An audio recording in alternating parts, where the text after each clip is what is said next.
Great crowd. I cannot believe the luminaries that are in the house tonight. I cannot believe it. Some of the most amazing people. I can't even go around the room, mostly because I don't know any of your names, even though I've known you for many, many years. And I don't want to look like an asshole, but you know, it's hard to not do, being me. Right. So let's take an assessment of 1982. So this is the Tabernacle of Hedonism with your host Tom Miller. The Reverend Angel Dust's Tabernacle of Hedonism, if I may say. That's Reverend Angel Dust. Give him a round of applause. Thank you. Thank you. I do want to mention a few of our guests tonight. Coming back from a run in New York City, where he went there and he was going to do comedy in so many clubs there, and I believe he didn't get into any of them. Is that correct? They don't know what they're missing. Anyway, Greg Warner is here, back from New York City. And his lovely mother is here tonight. Give her a round of applause so you bastards better laugh it up, okay? It's a big deal. Greg, we know you as I like to say, the finest comedian in Gainesville. Nobody knows what you do, and nobody does what you do, and they're going to see it tonight. So thank you for being here with us. Greg Warner, everybody, give him a round of applause. John Wasser is here, our political correspondent, ladies and gentlemen. Give him a round of applause. John likes young men.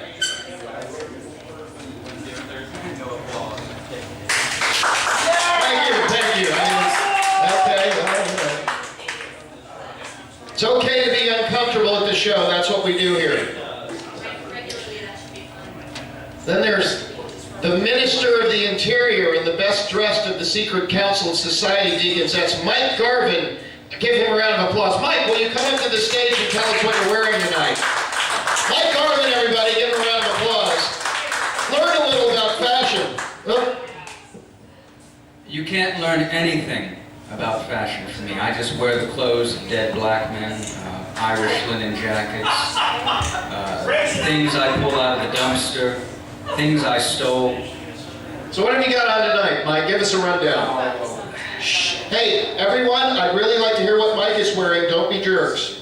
Okay, here we go. This is not television, okay? We don't do multitasking here. Irish. If you talk during the show, we come out there and kick your face in, all right? This is not the Lillian's open mic. Go, what are you wearing? That was unnecessary. I know, that's why I did it. What are you wearing, Mike? Thank you very much. Could you put that next to the gentleman with the yarmulke? No, not right. Okay, sure. You better drink it. You better drink it now. That's Blue, everybody. Give Blue a round of applause. He has a beard. He didn't win the beard off because Michael McShane actually shaved his beard off, but if it was not beard... Put the lemon in the espresso, please? Yeah, no, that's a Romano. Thank you. That's an espresso Romano if you do that. Is it not a macchiato Romano? No, it's not a macchiato Romano unless you put a couple towels of cream. Because it's frothy. No, it's not. No, I'm sorry, I beg to differ. Let's not argue No, about it's that. no, we will argue Let's not about argue that. about that. No, we will argue about that. I don't know much about coffee, for Christ's I sake. don't know about fashion. Look at me. All right. A macchiato. Excuse me. Excuse me. There are people from New York here. I'm not going to screw this up. Oh. A macchiato has dollops of cream in it. All right. Asshole. Dollops of cream. And if you put a lemon on it, as all the children of Italy do, it's a fucking Romano. So you're wrong on all counts. Now, what are you wearing? I don't think that's accurate. I don't think that's accurate. Siri, Uh-oh. Siri, what is it? The modern age. Excuse, you're talking over me. And modern Siri age. can't hear me when you're talking that loud. How can I prove anything to you if you're just going to shout over Siri, where my brain lives, where my brain is enslaved? Hail Siri! You're lucky you all are yelling and Siri can't hear you. So what are you wearing, Michael Garvin, the best dressed of the deacons? I'm wearing Italian socks, compliments my No talking over the yelling, please. I'm wearing trousers of unknown provenance. I'm wearing a shirt that was purchased by someone not myself at Dillard's. Nice, do this. I'm wearing an unconstructed Irish linen jacket. Unconstructed. That means not constructed in any way. Beneath that, I'm wearing underwear. I haven't washed in about a week. Nice, yeah. And that's the style. That's the style. Now, Separates the wheat from the chaff. right, or is it chafe? Tomato, tomato. Siri? Siri? Scratch and sniff. Okay. Pitch the shirt, Michael. This is hand-drawn, you guys. Look at that. I'm sorry, I didn't mean to say you guys. I know. Actually, I think we have the poster is better representative of the original. So. Anyway, it's our T-shirt, man. Yeah, that's our T-shirt. Michael drew that. We're very proud. Hey, listen. Let me get everyone's attention because a lot of you guys don't know about Michael Garvin. Michael Garvin. Okay, I just walked into Lucy's. You know Lucy's, where they have the best hamburger in Gainesville? Do you know it? Lucy's. Go there on Tuesdays. Best hamburger if you're a meat eater. Whatever. Who gives a shit? And go down to Lucy's. Thank you. It's Wednesday. Go down to Lucy's, and there are these posters, these incredible posters that are like comic things. And it's a strip that you're doing, isn't it? What is that you're doing there? I'm not at liberty to discuss the strip. I just urge everyone to take a look at it when they're walking to the bathroom at Lucy's and other fine venues here in town. But There you have it. yeah, there we have It's it. a mystery. I want to thank Tom for bringing me down here. In fact, it's probably better for this. I got this one. I want to thank Mike Garvin for bringing me up. I want to thank Mike Garvin for being who he is with no apologies. I want to thank Mike Garvin for being so well dressed. He shames us. He shames us. Get a room. We want to live up to the ideals of being a unique individual, and Mike Garvin does that. Give him a round of applause. That's a real artist standing on the stage at 1982 before you. I'm just a poor, fatherless Southern kid. That's true. Poor, ain't never had no daddy, ain't never had much. That's all I am. Michael Garvin, ladies and gentlemen. Give him a round of applause. Thank you, Michael. Michael also hand-drew the official Tabernacle of Hedonism poster. Reverend Angel Dust, do we have a copy of the latest poster? Oh, yeah. The one with the jihadists at the bottom of it. The one that portrays me like a small gnome nestled in your naked legs. Do we have that? There it is. There it is. Somebody pass that around. $5. Let's sell one. Who wants one? This is the new one. We'll sign it for you. $5. Come on, buy it. We need money. We're a church. Come on, look at that. You guys pitch in. It's $1.50 each. Kick these poor schmucks out of here, please. I'm just kidding. Thanks for coming. Calvinism. But look at that. Pat, can you pass that around, Reverend? Show everybody that beautiful poster. Come on, that's a nice poster. It's hand-drawn by Michael Garvin, the Minister of the Interior. Can I get everyone's attention, please? Ladies and gentlemen, if you all will raise your right hand. You don't have to swear to anything, just raise your right hand.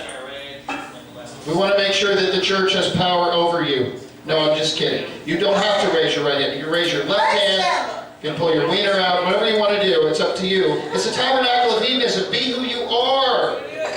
We accept you as you are. Everything is okay here, except for two things. Demon alcohol Yes. Alcohol. and luidity. Demon alcohol and luidity are right off the list unless you think it's right, in which case, as long as it's not violating someone else's right, go for it. That's the Tabernacle of Hedonism. Do that which is right, do not violate the rights of others. That's all there is. And we can find commonality and love each other. That's what this church is all about. It's about that, and it's about art, it's about freedom of expression, and it's about legalizing Holy Mary, Mother of Ganja. Awesome.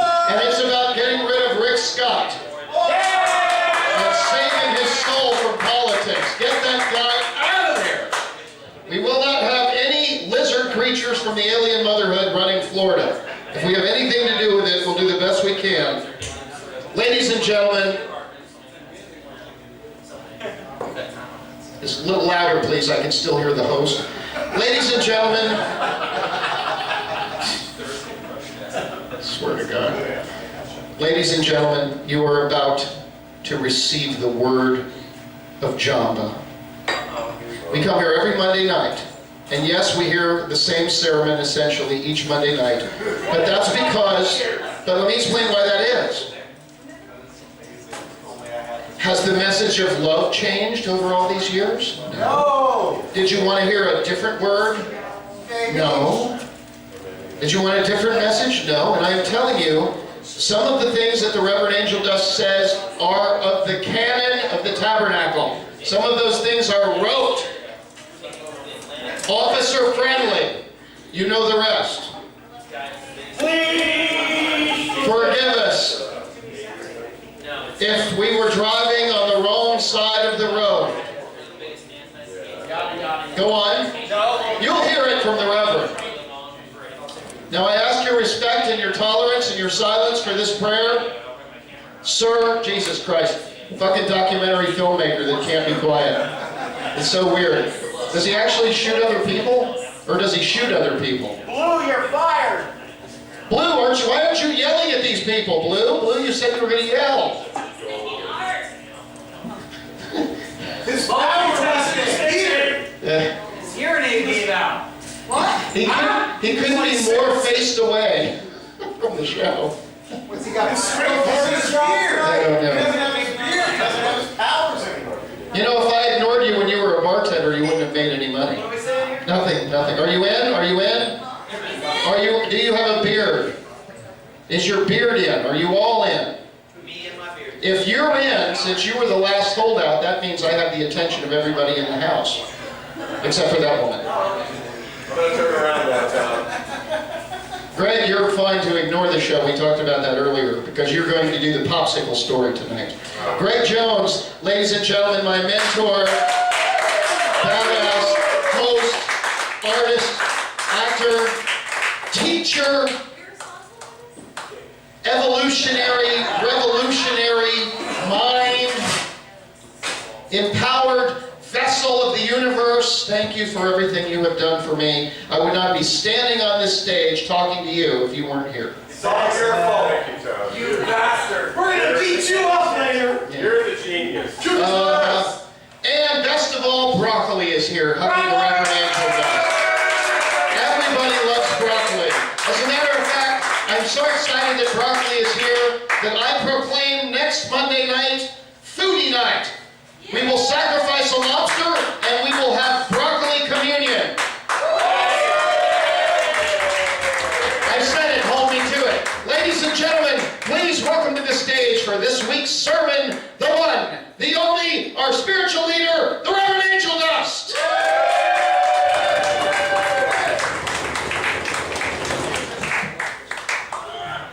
Reverend Angel Dust.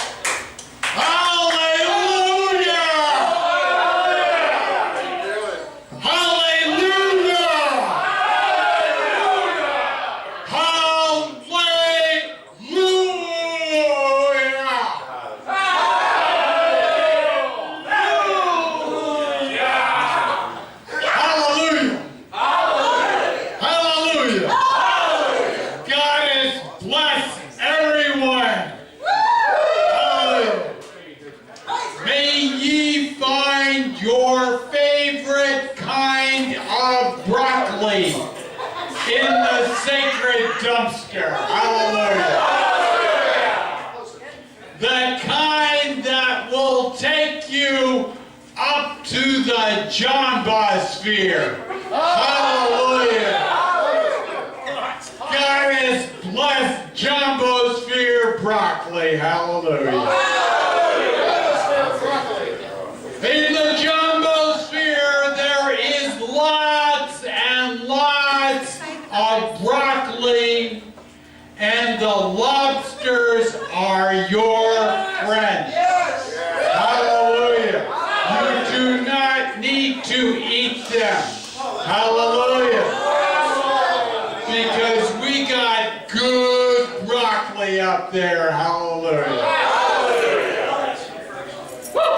Yes, God has blessed the Buddhist meth monks from Cambodia. Hallelujah. Buddhist meth monks. Yes, special prayers to Buddhist meth monk Pish David, hallelujah, and his fellow meth monk Chan Buna, hallelujah, and their two female market vendor friends, hallelujah.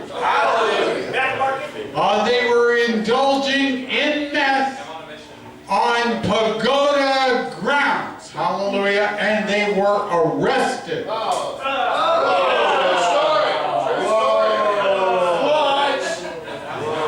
In fact, the chief of the pagoda, actually the Buddhist pagoda, I believe we have his name here.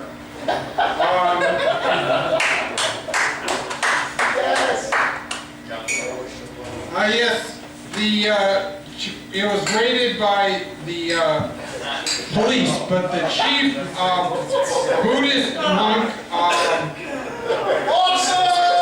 Kurlanka, actually Kurlanka was the chief of the Pish David was expelled after months and months and months and months of using meth back in 2012.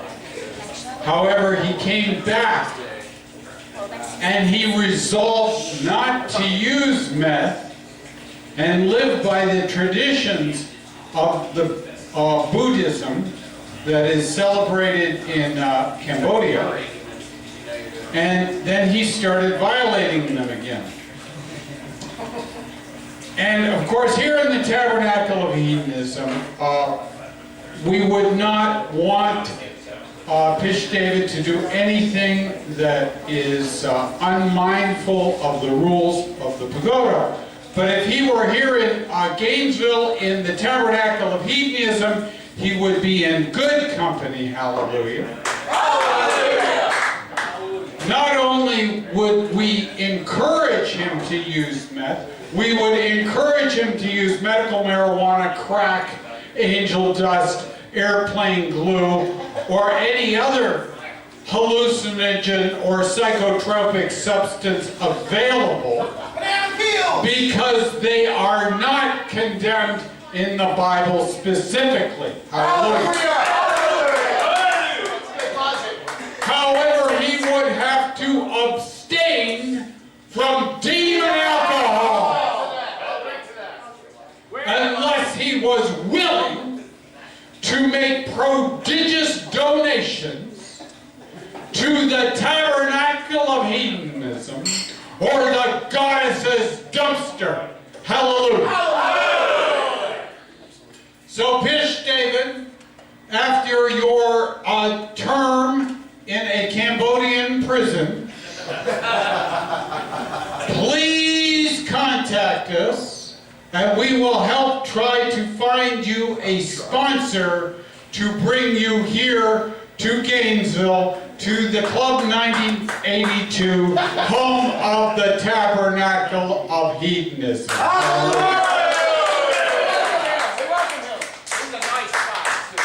God has blessed Commissioner Hutchinson, hallelujah, for appealing to Sheriff Sadie Darnell to stop arresting citizens of Alachua County for possession of medical hempness almighty, hallelujah, because it is a waste of the taxpayers' money. In fact, yearly, last year, 227, repeat, 227 people were arrested for the possession of medical hempness almighty, hallelujah, at a cost of about $1.6 million. An embarrassingly low figure. An embarrassingly low figure. But of course, it costs them on average $3,000 to get adjudicated, or on probation, usually adjudicated, because of course Jesus Christ forgives people who are caught with possession, because he himself is the kingpin, and the people with possession can, of course, rat on Jesus because he is responsible for the trafficking of Hentness Almighty since the year 0. Hallelujah. So lay the rap on Jesus. He is guilty. He died on the cross for all of your drug trafficking and paraphernalia possession charges. Hallelujah. And special prayers to Rachel Wayne and Daniel Ballard, hallelujah, who are putting on a Muppet show in conjunction with Ibex Puppetry, the creators of the Sesame Street Muppets, at our very own Hippodrome Theater. Hallelujah. So cough up $10, hallelujah, and go to the Muppet Show. If you order it by noon tomorrow, they're only $6. Okay, a discount. Order your tickets It's like early, 4 hours of online, Muppet shows for $6. and they will be only $6. Hallelujah. And remember, Rachel Wayne and Daniel Ballard are members of the Tabernacle of Hedonism. Hallelujah. In fact, Daniel Ballard is an ordained minister. Hallelujah. So if you would like to be, join each other in holy matrimony, hallelujah. You, your significant other, your pet, your salamander, your cockroach, whatever. Your hand! Daniel Ballard will preside over the ceremony with one of his Muppets. Hallelujah. And of course, the ceremony will be official. Hallelujah.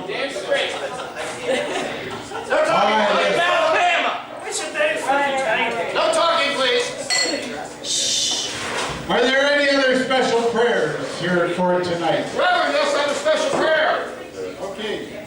Reverend Deacon Tom Miller. Yes. Ladies and gentlemen, if you've been ignoring other shows and fishing around on the Facebook, and you came across, and I'm sorry I said it that way, that viral video about the woman who quit her job in Alaska. That's right, the newscaster who quit her job in Alaska.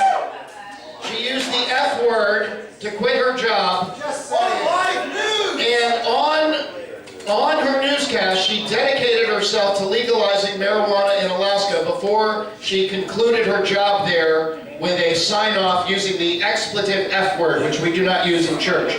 But I think that we should pray for her and for her success in legalizing marijuana in Alaska. Special prayers for Chulo Green. Hallelujah. If you want to see the actual broadcast and presentation, it is at the Tabernacle of Hedonism page or the Reverend Angel Dust page or on the Tom Miller page of Facebook, to which I shared it. Hallelujah. And I may add that she was reporting on her own medical marijuana dispensary as this happened. Hallelujah. In fact, she confessed on airtime, hallelujah, during the news broadcast, that it was in fact her marijuana dispensary, and that she quit her job, even though she had no choice, and she threw down the microphone and left. Hallelujah. Leaving the anchor woman speechless. Hallelujah. Awesome! Special prayers for Chulo Green. Hallelujah.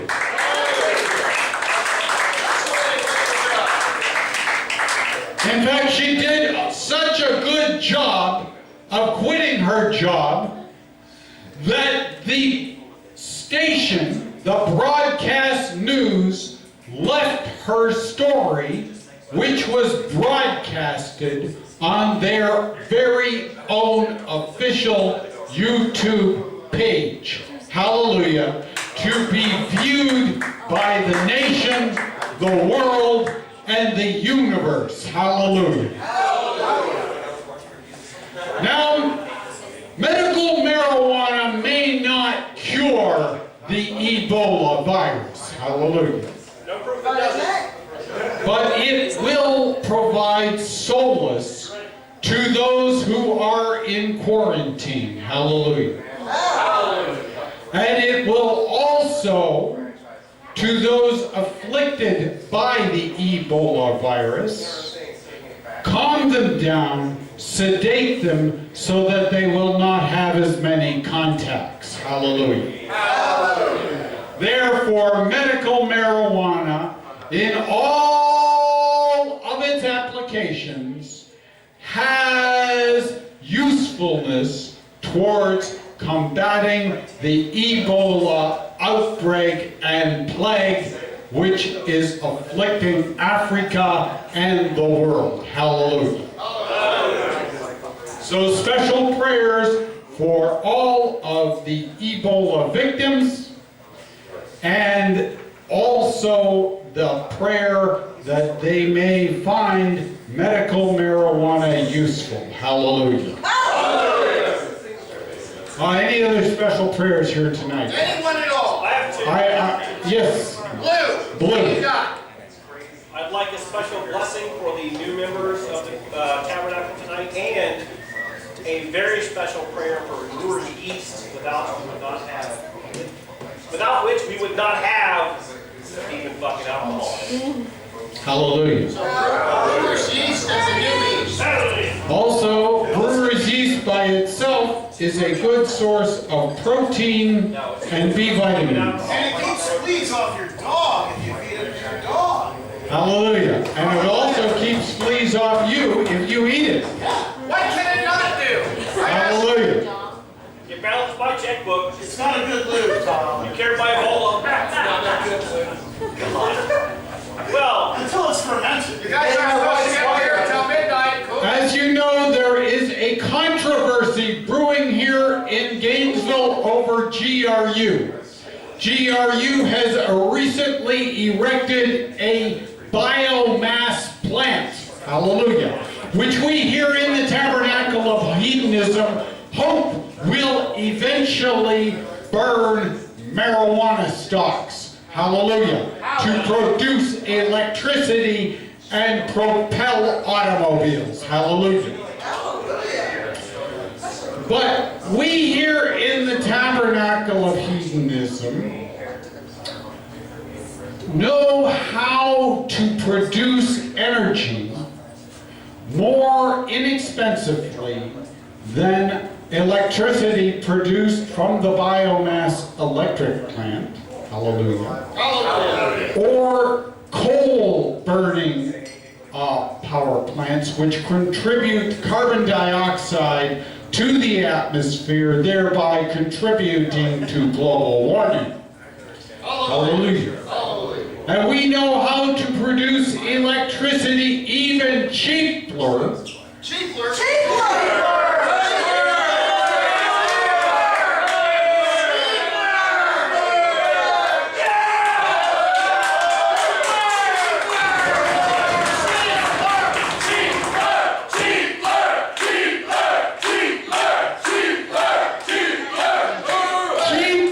than nuclear power plants. Hallelujah.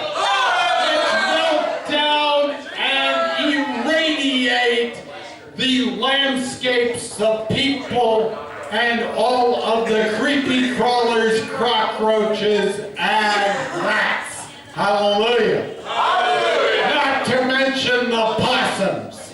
Hallelujah. In the Tabernacle of Hedonism, we salvage solar electric panels from the dumpster. Hallelujah.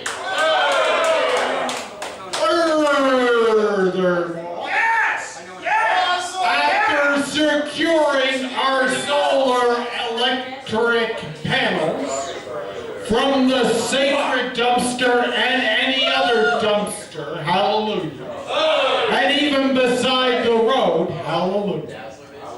We bliss out on our GUR utility bill because we don't need them anymore, hallelujah. Hallelujah! So therefore, the Tabernacle of Hedonism has the ultimate cure for low-cost energy. Hallelujah. Because we get our energy from the dumpster where all sustenance cometh. Hallelujah. Praise God! You got a seat there. Paper airplanes. Hallelujah. Buddhist meth monks, ice. Hallelujah. Hallelujah! Defunct iPhones. Hallelujah. With a couple keys missing. Hallelujah. All sustenance cometh from the dumpster, Jamba in, Jamba out, and that which cometh from the dumpster has been blessed by the goddess Jamba herself. Hallelujah. Nudity is not loidity. Hallelujah. Therefore, if you jump into a naked dumpster, naked, you are doing the work of the goddess, and therefore it is not loidity. Hallelujah. Adam and Eve were naked, and all ye should be naked too. Hallelujah. God bless everyone. Hallelujah. Our mother, who groweth the greatest broccoli art up there in the Jambosphere. Under the influence of the domestic that they trim up there. Heavenly is that herb. Oh, great dumpster goddess Jamba, is she ever high? Officer friendly. Please forgive us. If we were driving down 6th Avenue. Under the influence of the Ebola virus. And if she finds anything suspicious, Jesus did it. He is the kingpin. Adjudicate me. Baker Act me. Give me more drugs. Clozaril is my favorite.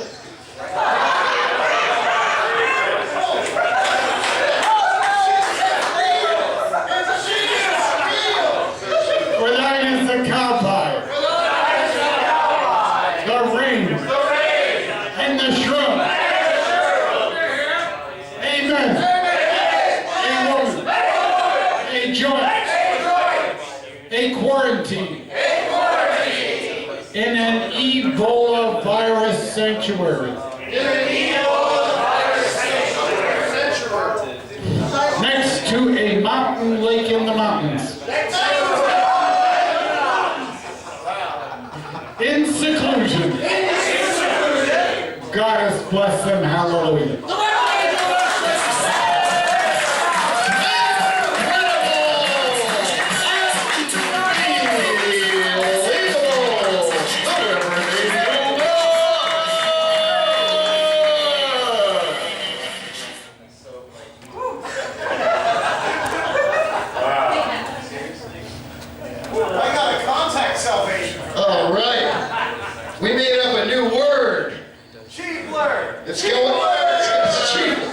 It's going in the canon. You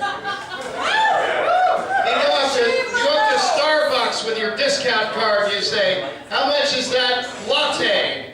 And they say, well, it's $4. And you say, well, is there a discount? And they say, well, for you, 3:55 and you say to them, look at them right in the eye, you say, I want it! Sheila! God has spoken.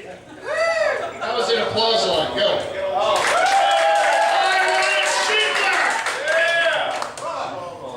I was going to go on a rant, but it wasn't going to be good, so I'll stop. Ladies and gentlemen, thank you for coming to the Tabernacle of Hedonism, 1982, Midtown. Hey, the real Midtown, okay? Shh. Quiet, this is not an excuse to yak. Stop your talking amongst yourselves. You can do that at home in your beds. Which, of course, is so ironic because probably in your beds you don't talk to each other, do you? You just turn in opposite directions and shut the fuck up, don't you? You come here to be in love, don't you? Yeah. Yeah, that's what this show is all about. I just told you some serious shit there, motherfuckers. And I'm sorry to use that word in front of Greg's mother, and I apologize. But I want to say, she's from New York, everything's fine. She's already traumatized by this. No, she's not. Are you kidding? She's like, why aren't you doing anything entertaining? Where's the entertainment? Where's my son? Well, ladies and gentlemen, I demand respect for this. I demand it. Because I have to tell you, I attended a very weird math class with my friend, one of the greatest comedians in Gainesville, Greg Werner. A very weird, we called it a Zen math class in Santa Fe. All right? It was so weird that the Zen master of the math class, where's Greg Jones? Right here. Greg, do you know this guy? He's so cool. He looks like a little Zen master. What's his name? I don't know, but I can imitate him. He comes into the math class, and he sits there, and he looks at everybody in the class like this, and he says, nothing. He just... Is he Italian? No. Racist. No, he's white, so it gets racist, yes.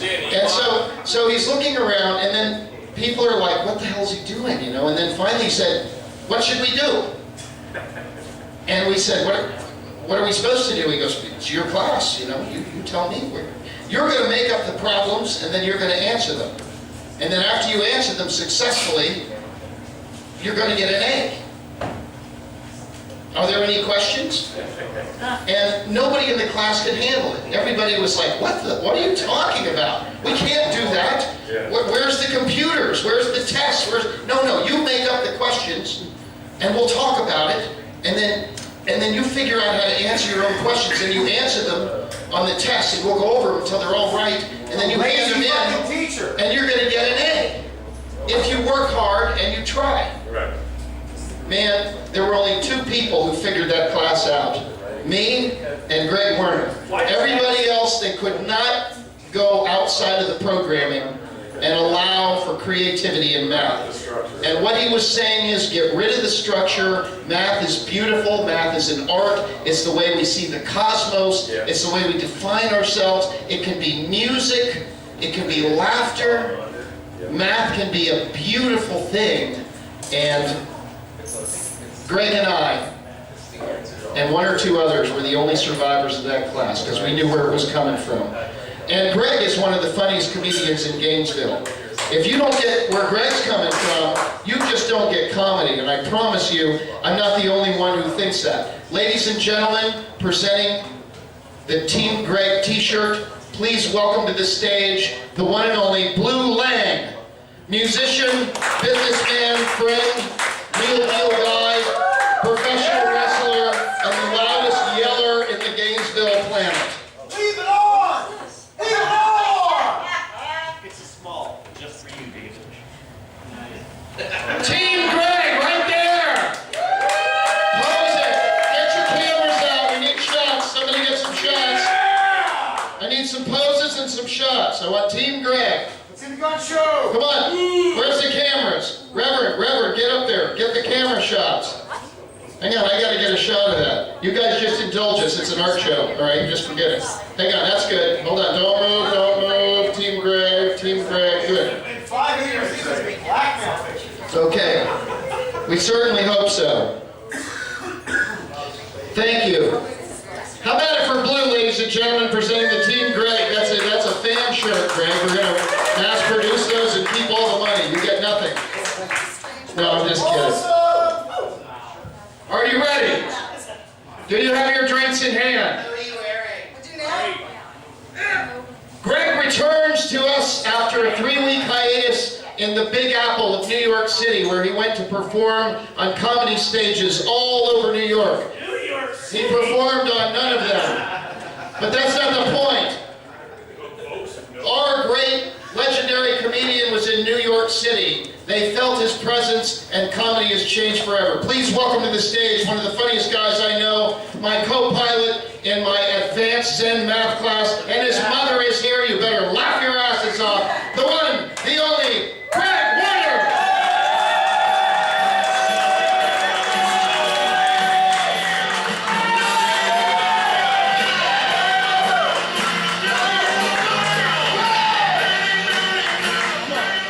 I gotta be honest. I tried to score some cocaine, and I just got smacked around! You know, if you think the economy is bad now, it was really bad when Carter was president. It's kind of funny that he was a peanut farmer, because that's all people had was peanuts!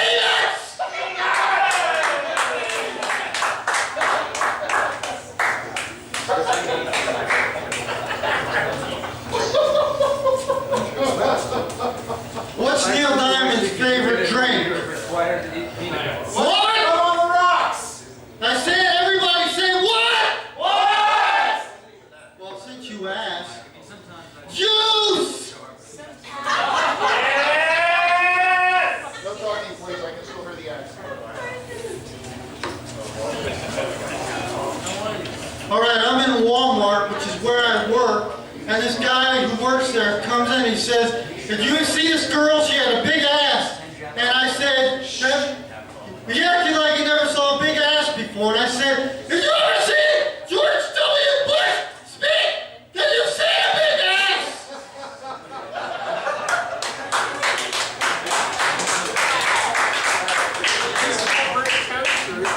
All right, you like Cuba? Yeah. Sure. What's the name of their national team?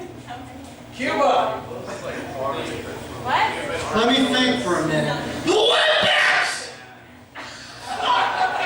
That's Mexico! Forte. It's Cuba now. It's Cuba now. Wow. Air tubes! Passing the torch.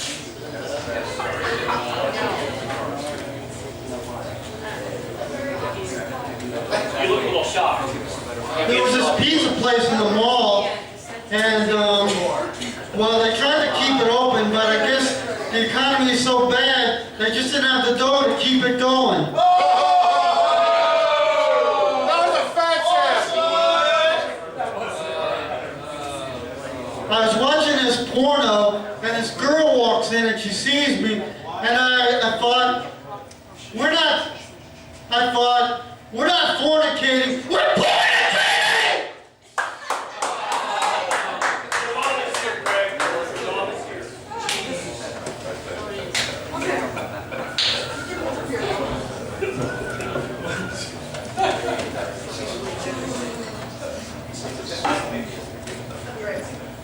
Well, you heard about the scandals with the NFL, and I'll tell you how seriously the commissioner of the NFL is taking it. He won't even buy egg beaters. Yes. Come on, be nice! Yes. It'll all work, you know. Think, people, it's deep. Beat the ass. It's a good fucking joke, man. That's a job.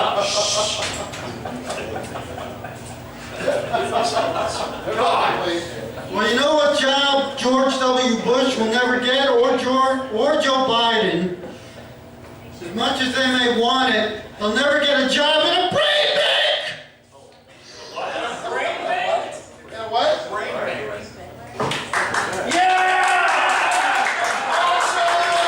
Well, there was a show in the 90s called Where in the World is Carmen Sandiego? And thinking of that, it occurred to me where's Joe Biden been? And I thought, well, now I know he's missing because I saw his picture on the back of a milk carton.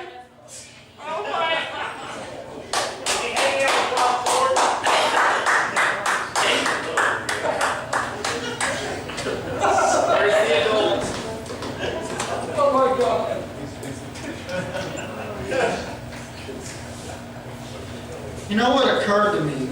I know you're telling me you're thinking I shouldn't think because I might injure myself. Oh, yeah. Kills us too, you know. Don't encourage me. And so I thought, what did I think? I thought, remember Ted Bundy? Yeah. What? Ted Bundy. Are you still alive? Dead a long time ago. 80s. No, Ted Bundy, no, I didn't like this food cooked. Fried! Yes. Yes. Yeah, Kirby, yeah. Yeah. Turn the lights off in our class. We have plenty of juice. It also occurred to me, you know what Obama's favorite show is? It's an old show. I Spy! Yeah.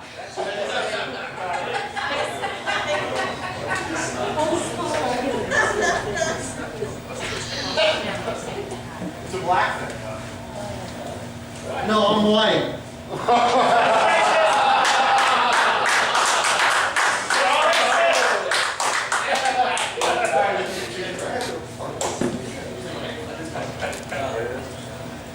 This politician, and you know which one I'm talking about, he was sexting images of his dick.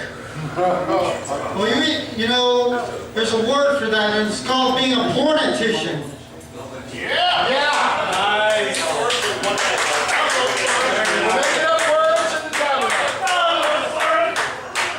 You know that Ray Rice is releasing a CD. Yeah, believe it or not, he raps.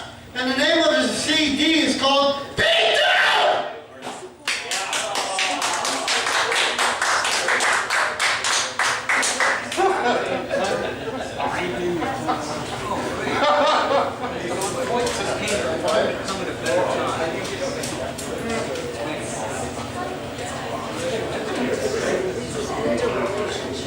There's this guy I work with, and his name is Jose.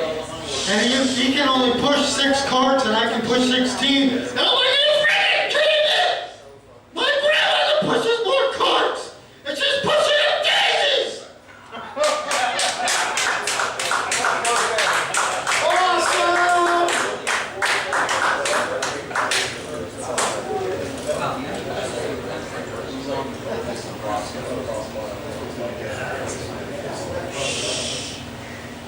Off work.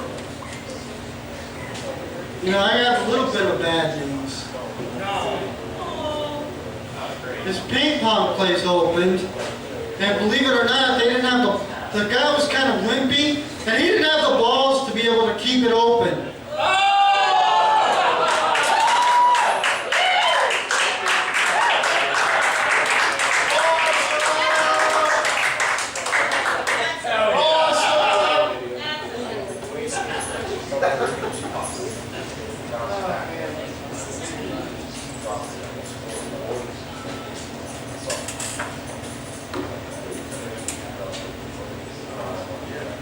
Awesome! Woo!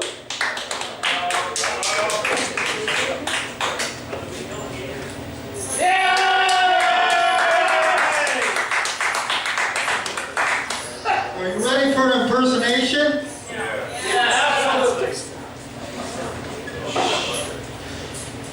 I'm Hans, and I'm friends, and we're here to pump you up.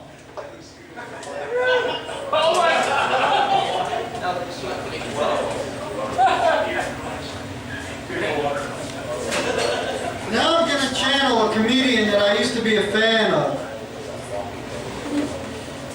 I met this woman named Barbara.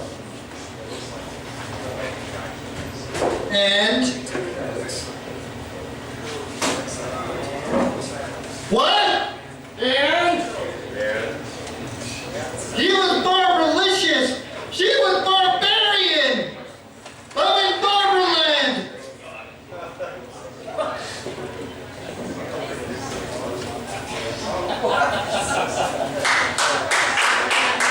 I gotta admit something.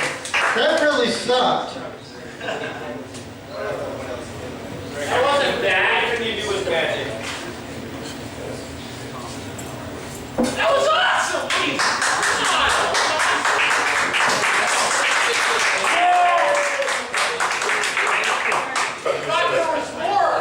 Well, there was this white guy at work, and he's saying how he's a big fan of groups like, he's talking to this young black woman, and he's like 50 or something like that, and he's saying how he likes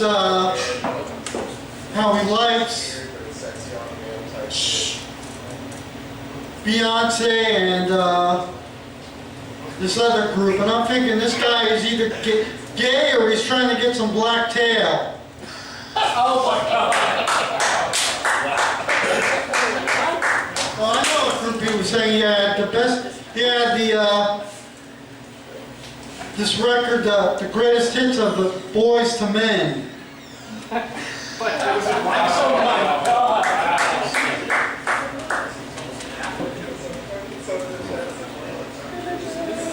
There's this guy at work named Pat, and I call him Mighty Mouth, or Midget Mac.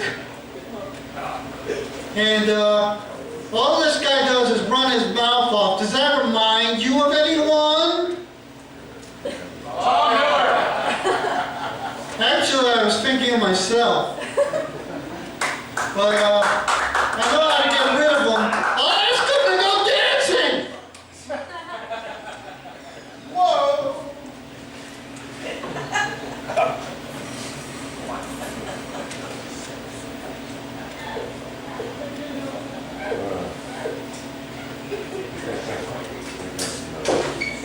You like Coldplay? I don't know any of the songs, but this guy, well, you know, Chris Martin, the guy who was married to Gwyneth Paltrow, he's got a new record coming out. They're splitting up, and the name of his record for his band is Ghost Stories. And I'm thinking, is that the name of the record, or is he just talking about his marriage?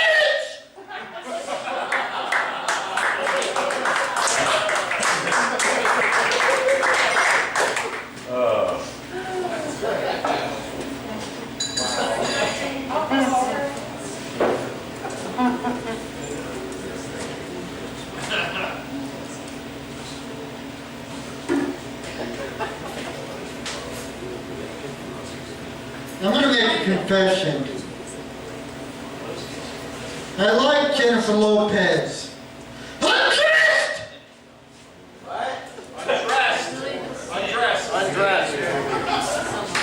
I know this guy that was so dumb, and he's a black guy, that he actually wanted to move to Ferguson, St. Missouri.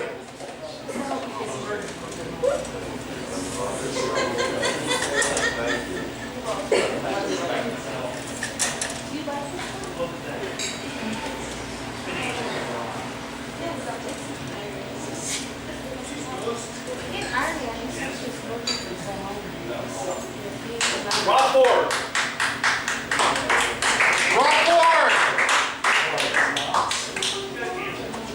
I kind of wonder what Obama would be like if he tried to play Truth and Consequences!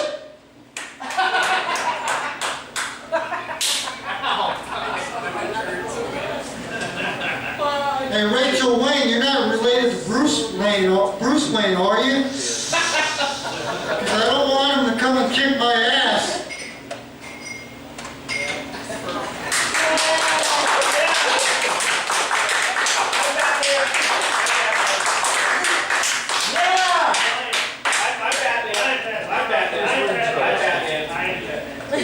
We're all Batman tonight.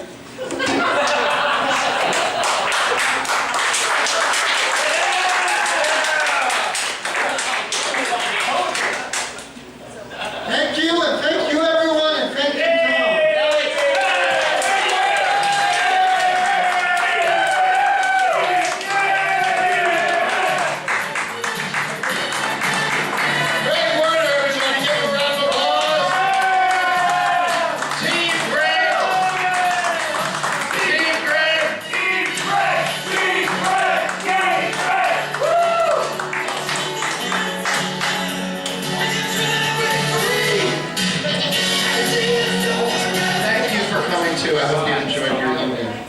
know we're a bunch of weirdos, right? But you're from New York, so it's okay, right? It's okay. You feel at home, right? Thank you for coming. Thanks one more time, Greg Warner, everybody. Give him a round of applause. Back to New York. We got one more year engaged with Greg Warner. We hope he'll be a regular at the Tom Miller and Reverend Angel Dust show. Ladies and gentlemen, coming up next, yes, I'm using my stupid phone. Siri sucks! Yeah, seriously. What's happening on Facebook, huh? Well, we'll get there. Ladies and gentlemen, at this time, I think the right thing to do is to call up our political correspondent. John Wasser knows a lot about politics. He knows how to sing in other languages. He has every kind of technological device on the planet to gather information. And I believe that if you listen to what he has to say tonight, you will be enlightened. Please welcome to the stage the one, the only, John Wasser, a.k.a. Yahoo!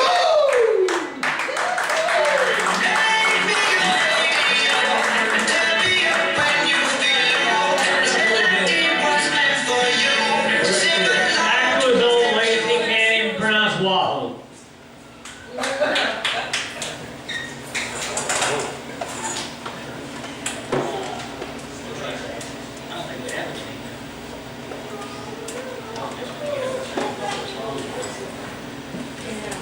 told him I needed to be on by 10 o'clock because I got to work tonight.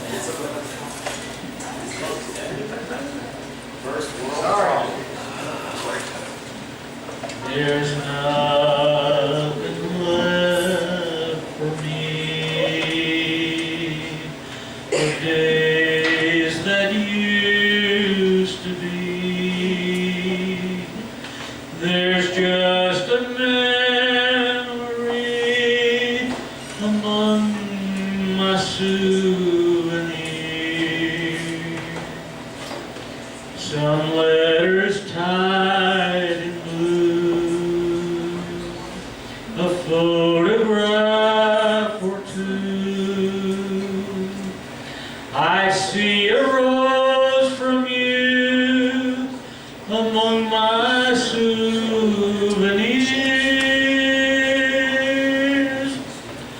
A few more tokens rest within my treasure chest, and though they do their best to give me consolation,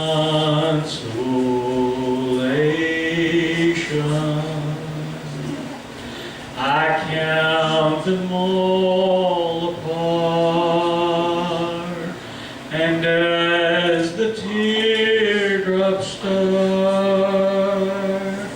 I find a broken heart among my souvenirs.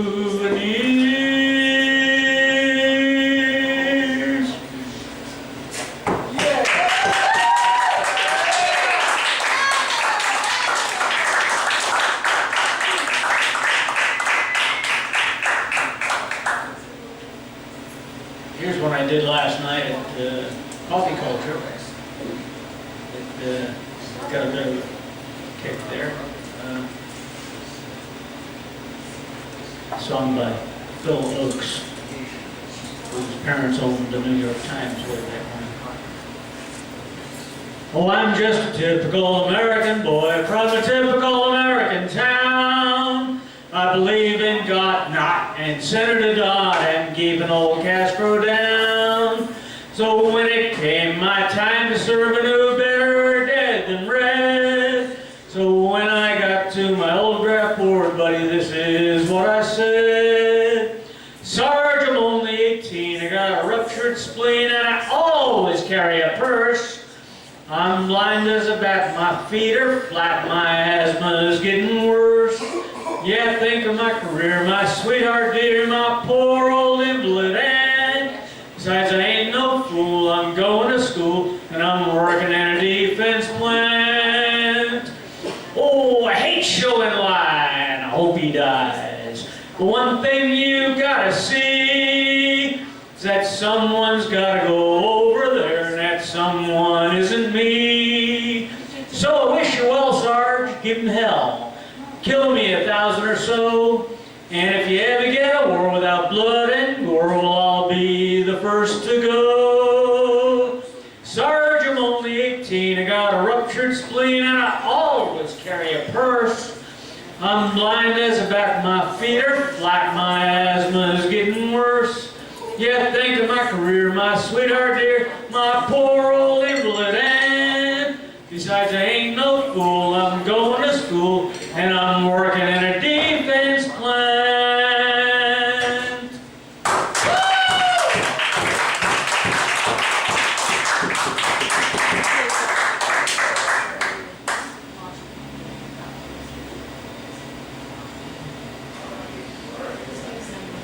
Yeah, I'm unprepared tonight. I got a great deal on a Samsung Note 8 tablet, 8-inch tablet for $100, and I've been setting it up here tonight. So I'm really not prepared.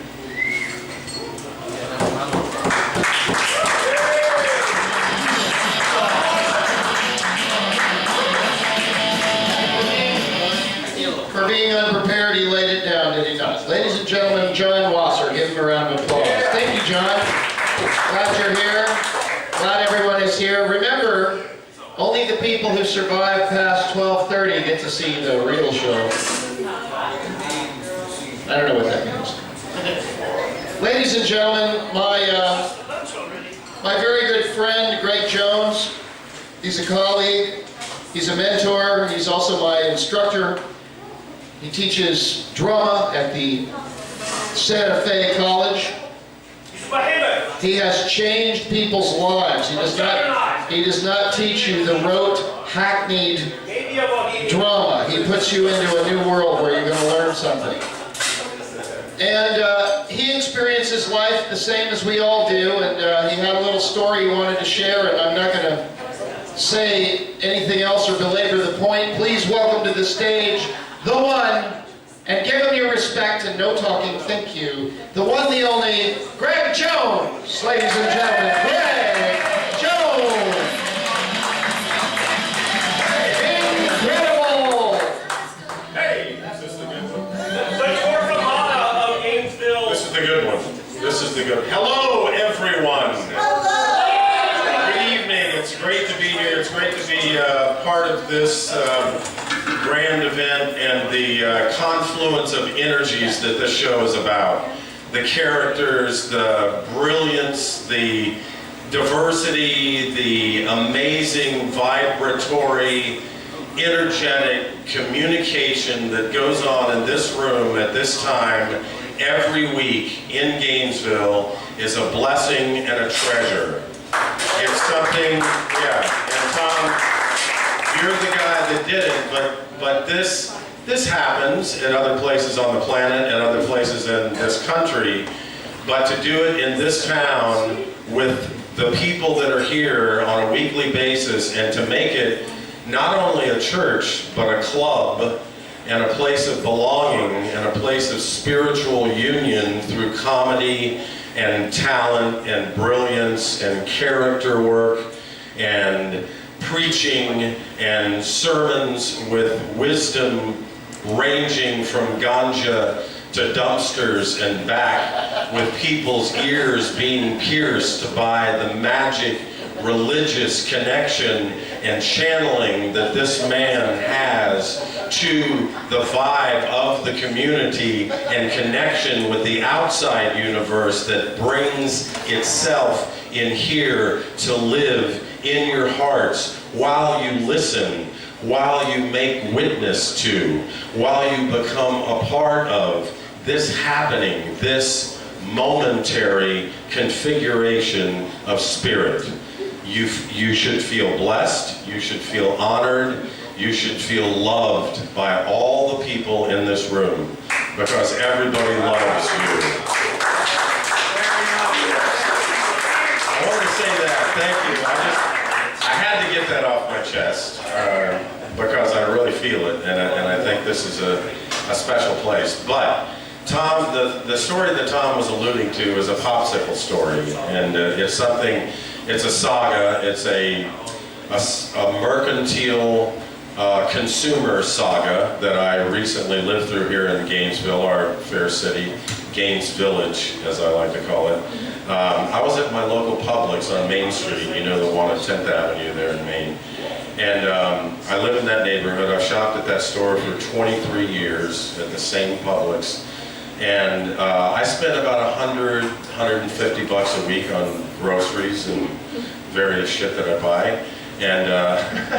And I found these popsicles that I like. I like this snack that's a low-calorie snack. It's good for you. It's got coconut water in it. They come in banana and pineapple. And now I'm going to get a little revved up because this pisses me off. What happened? I've got to stand for this because I walked in and I said, I found these popsicles that I like. I shop here every week. I'd just like you to carry them if you don't mind. I've been a customer for years. You pride yourself on customer service. Please stock these. Oh yeah, no problem, Mr. Jones. Here, let me take down your number. Is that your cell? Oh, great. Okay, I've got that. And look, the Edie's people, they come in every week. We can talk directly to the salesman. It's not like we have to order them online. It's going to be simple. So I'll just take your number down and we'll call you as soon as they come in. Great. So I keep shopping, go back every week. No popsicles. Keep checking the shelf every time I go through. This goes on, and I talked to 5 different managers at Publix this goes on for a 6-month period. And I've talked to them, and every single time, they're nice as can be. They just say, oh yeah, we're going to get them for you, no problem, they'll be on the shelf. Look for them next time you're here. We're going to give you a call. Never got the call. So a week ago, I finally get a call, and this woman says, Mr. Jones, your popsicles are here on special order. They're in the grocery department. You can come and pick them up. I go in to shop that afternoon, and I run into Tom Miller in the frozen food aisle, and we're talking about it. Yeah, Tom Miller, right there. There he is. There he is, Tom Miller. He's the one I ran into. Yeah. I ran into him and I told him the story and he goes, I'm going to stick around and watch. And I went up there and I said, I ordered the popsicles, they came in, I got a call from you guys. And she goes, okay, let me call the grocery department. Bill, there's a guy here that says popsicles are in for him, can you check? He's checking. He'll call me back. And I said, all right, so I'm hanging out. 10, 15 minutes go by, I'm just standing there watching people check out, get their groceries. I finally go over to the lady, I said, did you call Bill? And she goes, oh, let me call him back, he never called. Bill, what about those popsicles? And then he goes, I can't find them anywhere. She goes, special, and I go, they're there. They called me, you called me, my popsicles are here. Give me my popsicles. I got a little testy at that point, because this is going on for 6 months. So I finally snapped a little bit, and so and she goes, Bill, they're there. Finally, about 5 minutes later, this guy shows up, and he's a kid. He's a stock clerk, and he's in the back, and he found 2 cases of popsicles. And so it's like 12 boxes in each case, and one's banana, one's pineapple. And I go, give me a box of each. And he breaks them out, and I said, Bill, do me a favor. Go and put these on the shelf. They're going to tell you that you can't put them on the shelf, but you got to put them on the shelf.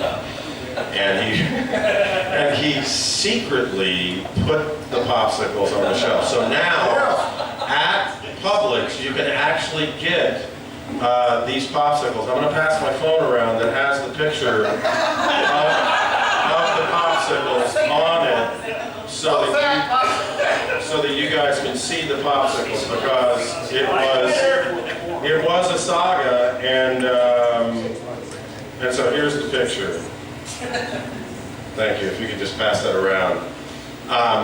But I did want to go on just a little bit longer. Tom, you said I have only 90 minutes? Yes, that's right. Okay, I got to hold it to 90, that's it. So I There's want 19 other people that are waiting to go. I know, and thank you for fitting me in this 90-minute slot. I appreciate it.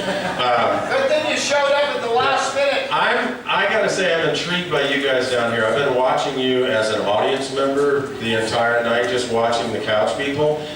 It's amazing that you guys have these front row seats. How much were they? $12. A couple of drinks, Couch yeah. has And eyes. the boot, I mean, the shoes are amazing. I wanted to go back to the momentary definition moment that I started with here because it's really important. I think that we're able to think about the moment, where we're living, where we sit, where we breathe every moment, because it's a gift, it's a treasure, it's all we've got, really. We can't do anything about what just happened. We have no idea what's about to happen. The only thing we have is here and now. This is us. This is our breath. This is our heartbeat. This is our moment. All the people that are within earshot, all the people that are sharing this space, this is part of your moments that are strung together that become your life. And when a rhythm happens in those strung together moments, I think it's harmonic convergence. When we gather here on a weekly basis in a rhythmic weekly time frame, the showing up and the event becomes music in itself because it's another beat in the continuation that is the tabernacle, that is a string of hedonistic moments that we've strung together to be here. And so I wanted to acknowledge that, and I wanted to say to you guys that it's great to be up here, and I'm getting my phone back, and it's got naked pictures on it. Whoever did that was awesome. No, for real. I mean, I hand you popsicles and you give me genitalia on my phone. That was George. I had no idea that it was like that. When did that happen? 7. Yeah, when you were 7. Yeah, that's crazy. That you could actually have that configuration and be, you know, in that shape. I had no idea that one could actually have that shape. All I have to say is, fuck Father O'Malley. Yeah, and you did. Oh my God! And thanks for sharing that. Thanks, yeah. And you were that horse at one point. And thanks for sharing about that, because I know that feels good to get that off your chest, get it out of your, and to share the picture. Yeah, so if anybody else has any church stories, we'd love to hear them. Anything that happened to you in church or behind the altar, anything that happened in your dreams about church, anything that happened while you were in the midst of some kind of cataclysm, in the midst of some kind of ecstatic moment due to religious practice, anything to do with meditation, anything to do with a special moment where you released either bodily fluids or gas, anything like that. A moment, a gas moment. It could be a methane moment. If you'd like to share about that, that's germane. Yay, Are you hopping? You're hopping. She's jumping. That's a difference. And Tom, I want to acknowledge something that you always acknowledge, that I was, you know, your teacher and mentor and stuff like that. We're friends. We're fellow artists. We're brothers in art, and I appreciate all the praise and stuff. But believe me, and I've said this to you before, I learn more from my students than I've ever learned from any book, any endeavor in theater I've ever done. So thank you for being my teacher.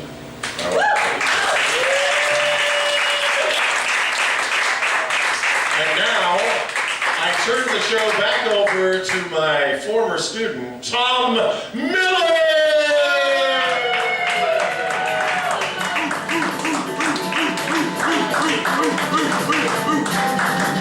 The amazing Greg Jones, ladies and gentlemen, give him a round of applause.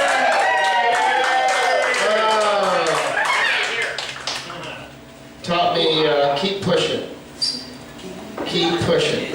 I also learned that from the singer of Led Zeppelin. Push, push, push, push, push, push. And then his voice goes to places that he pushed it. And dogs died in Omaha while he was singing. Look at that. It's like a sighting of a unicorn. The one, the only, the renegade, James Wesson is in the Tabernacle of Hedonism. Can you believe it? How fantastic. It's a sign. It's a sign. We're doing the right thing. Thumbs down from Blue. Good for you, Blue. No beard, no James. Fuck that dude. Fuck him. Fuck him in the butt.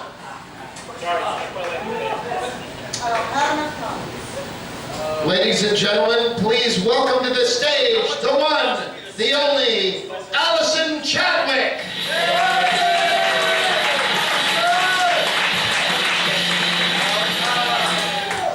Wake up in the morning feeling like P. Diddy.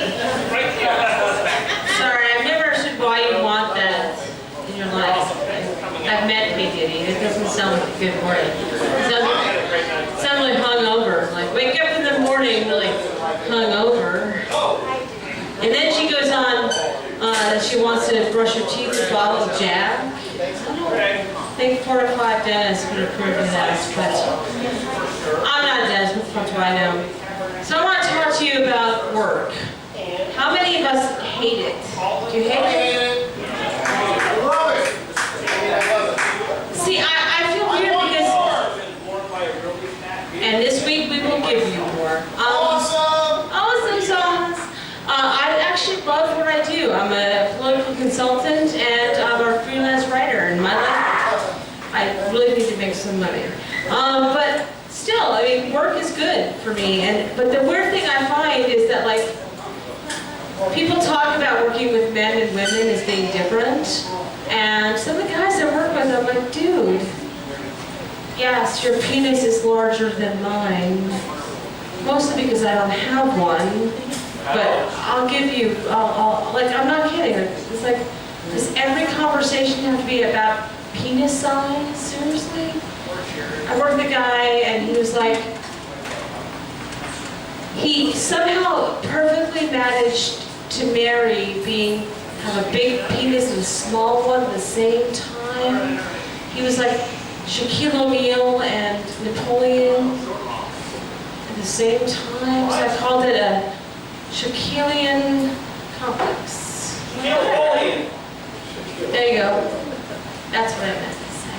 But I'm like, why are you so angry with me? It's not my penis. I don't have it. Oh gosh. Okay, what? It's all whatever. But work is hard, you know, but I've had some really crazy work experiences. I was fired one time for a job. I was delivering pizza. And my boss was convinced he could raise the Titanic with some kind of levers or whatever. And they fired me. And I didn't show up to work after I was fired. And I came in and they go, one said, Allison, why didn't you show up to work yesterday? And I said, well, you fired me. And her response was, and this is true, being fired is no excuse to not show up to work.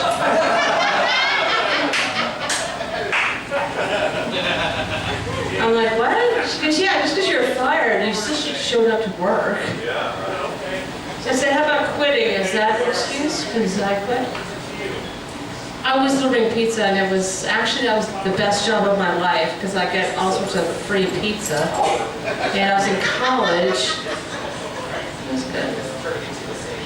But then I was thinking about, and I'm going to be name dropping, and I'm sorry if I am, but I've had some really cool jobs. Like did anyone hear today that like some guy jumped into the White House and there was no lock on the front door of the White House? The guy just ran up and walked in and they're like, oh crap, maybe we should lock that door. I'm not kidding. Do people not watch the news? This is the news. Well, this guy ran into the White House, and my first job out of college was as an internship at the White House, and I was working in the OEOB, Old Executive Office Building, and I walked in, it was really bright, and I walked in to the West Wing, and I walked full-on body, the other person, like, into Bill Clinton. And I was like 19 years old, and I'm like, holy fuck, you're the President of the United States. He was like, oh, are you okay, man? you okay? You doing okay? The seamstress was like, that's so funny. And that's true story. But we live in a crazy time. Like, people can just run up to the White House and jump in. What the fuck, man? You don't have to be in ISIS. You just have to have a map. I mean, what the fuck is that about? I work in politics, that's why this is all on my fresh mind. How many people here are from Florida? Jesus Christ, they're liars. They're all from their mother's vaginas and they know it. No. Okay, I don't know what that's all about, but is anyone here from actual Gainesville? I was born here. One person. This is a crazy ass state. Their driving is crazy, but I've found weird, businesses. I saw Chance Chiropractic just down the street. Yeah, I'm gonna take a chance with my spine and my neck. Great, Chance Chiropractic. And I was up in Tallahassee and I saw Faith Dental. Faith Dental? Faith implies you have a belief in something that you have no understanding of. I'd like you to have a little bit more of a, proof that you are a dentist. I'm not going to pray over the tooth I just broke. I'm going to, hopefully you can fix it. But then I saw, my favorite is, just down, go to university, they've got planned furnishings. Just let your mind plan furnishings. Honey, I didn't take my pill last night. We might get a couch. Oh. Furniture just appear at your fucking house. What the fuck is that? And then I saw my mom's house. I just moved here. She had all these lists of important numbers, and one was rumor control. Rumor control? Hey, I heard my boyfriend's cheating on me. Is that a rumor? Oh no, honey, that is not a rumor. That is a fact. Rumor. So I called and I said, "What is this rumor control? Seriously, what is that?" They go, "Oh well, if there's a natural emergency, we just don't want people to spread rumors." I said, "Can't you call that like information office or something that makes more sense?" However, I saw something later. You go down to 13th Street, there's a dollar store. They have a dollar store pregnancy test. They do. Oh my God. They totally do. They do. Don't you think maybe It's a dollar. it's a fucking dollar? I'm gonna go with, no, don't worry, honey. I know I called rumor control and I know we're not fucking, and I also got the dollar store come on, go to CVS. Go to Grace Toma.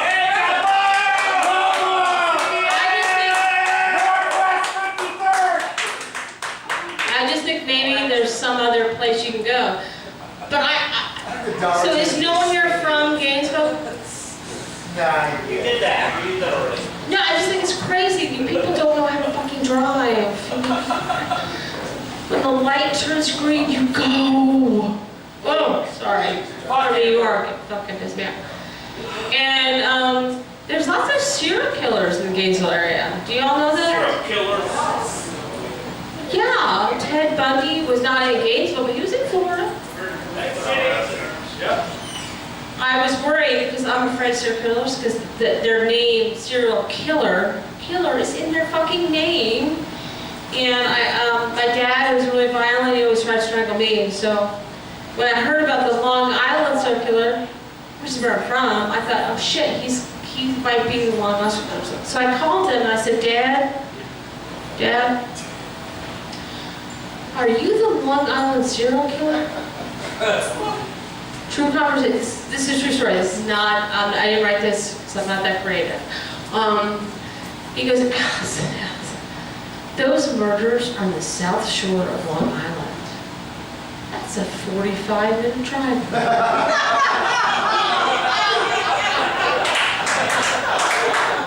I was like, dude, do you have that up on like Google Maps? You can see the map. According to current traffic. It's a 47-minute drive from here. What the hell? Like, how do you know that? I mean, seriously. And I was also like, I'm not on Law and Order, I'm not a detective, but the commute is too long. It does not sound like an alibi. Jack McCoy is on the stand. So why did you? That was too fucking far away. I'm not gonna drive that far to kill somebody. I kill somebody, my neighbor or something. I don't know. So I actually did call the cops, and they did look into it, and they called me a couple weeks later, and they said he's not.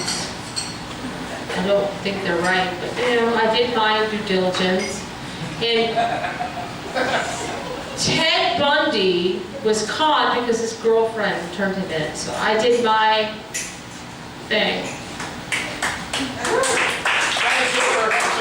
I do not like serial killers. I'm sorry, if you are a serial killer, do not offer to buy me a glass of wine, although that's cool too. Because I like wine.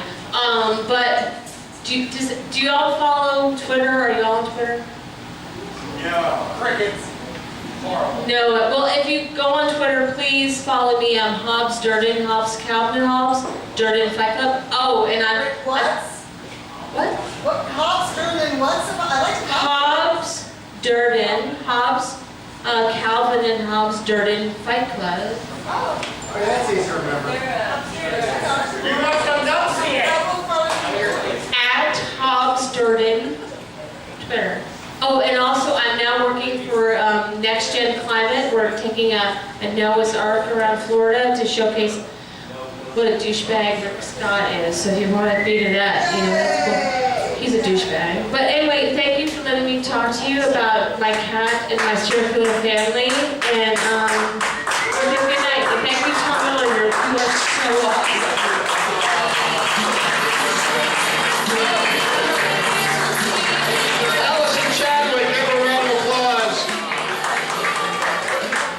Telling the truth about work. We work like she works. Look at the survivors. I'm so proud of this group. Remember that couple that was sitting right there? They hung out for a minute. They couldn't take it eventually. Fuck 'em. They walked on somebody. I'm trying to remember who they walked on. Oh, let that guy in for sure. Let that guy. We got to bring him up immediately. This guy. Those two. That guy. Hey, George, is this for your buddy? Is that,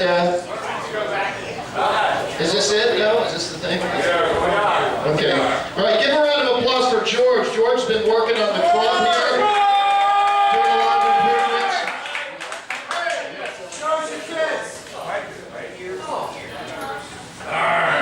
All right, thanks, George. Good night. How you doing? I have to work. I have to go and inseminate bulls.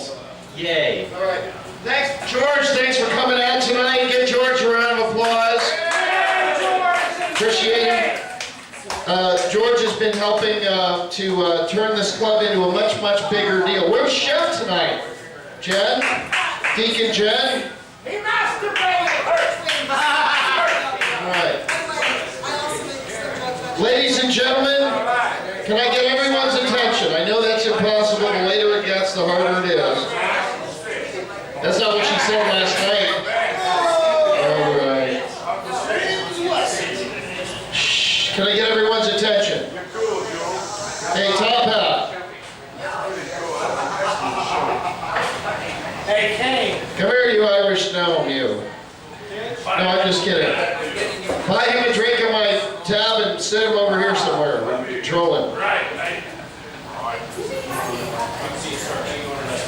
I'm glad he showed up now, you know. You've seen the Lucky Charms commercial. This is how it happens. You guys in the front row, you're so awesome. Thanks for sticking around. Are you going to stay for the end? You wouldn't dare, would you? That call it.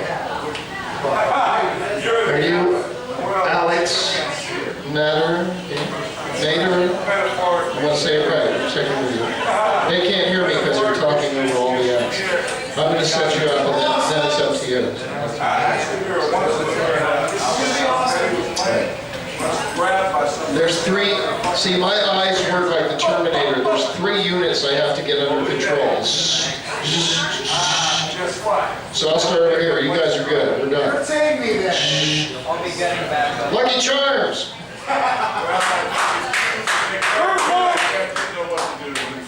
Young man. Purple horseshoe. Young man with the cane there. Okay, hey, take a seat in the high profile area, because I want to show this poet to you. I'm glad you're here. I'll buy you a drink. What do you want? You know you're my man, right? Why aren't you wearing the green Christmas shirt that you had last time? I like that better. You say so, mate. Yeah. Okay. What would you like to drink? Anything wet. Okay, one wet for our friend in the top hat. Our poet is coming up. You'll like her. I'll sit with you. Oh, plus you get coffee from Michael Garvin, the Minister of the Interior. Yeah. You realize this is one of our beloved guests right here. This isn't somebody I'm screwing with. He's actually in charge. I'm not screwing with him. How'd you notice? He gets his table, he gets his service, he gets what he wants to drink, and then we understand that the show is working. All right, Tommy. All right, my man. Don't be about me. So we got you handled. Now where are you going? What a disruption! What a disruption! You know where everyone's going. All right, now we have the back group to deal with. You see how this happens? It's like, Perimeter. if I can get everyone quiet back there, please, for a moment. A little respect for the stage, except for James Wesson, who can talk over the acts because he's a renegade deacon. Then this enclave here. Can I get you sons of bitches to shut the fuck? I mean, would you guys think, can you cool it down a little bit over there?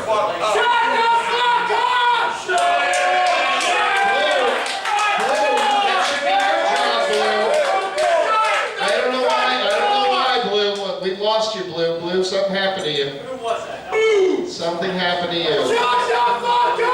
Blue, that could have been you, man. You're losing your magic. You're being replaced. I can barely hear it.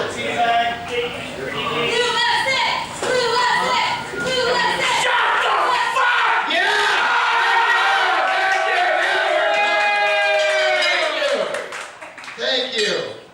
Yes, that's not directed to you 3 people at the end of the bar at all.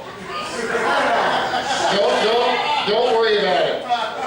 Just drink. Come up and join us, you know. Be weird for a minute. Come on. It's Monday. Come on, just get in the middle. Get in the middle. You ever been in that situation where there's 6 or 7 dudes and 2 girls and they're all naked in a hot tub and a bouncy bed and they go, come on, get in the middle. They say that to the...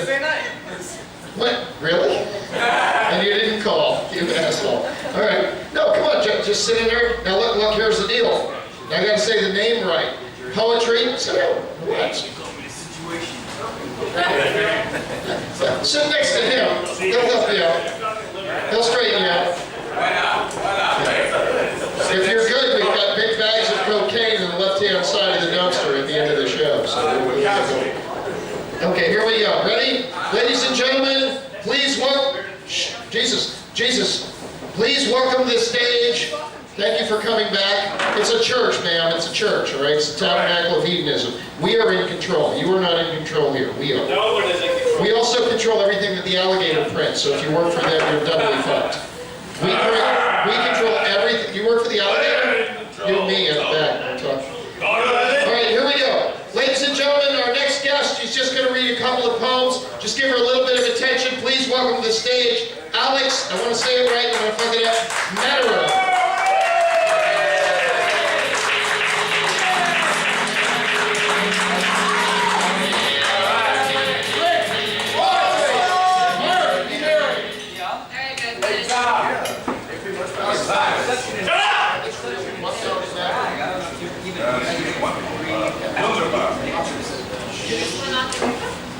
Use the loud mic. We can pay, believe it or not. Believe it or not, we actually have money.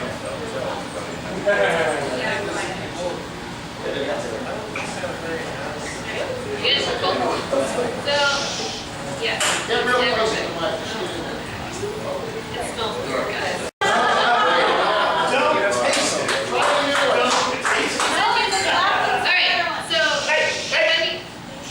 If anybody is familiar with Allen Ginsberg's poem Howl, then you will appreciate this. If you haven't read it, then you're a loser and please do so. This is my version of that. I saw the best minds of my generation destroyed by ideas of normality. Those who spoke in swirling trains, their words flitting about like zealous birds.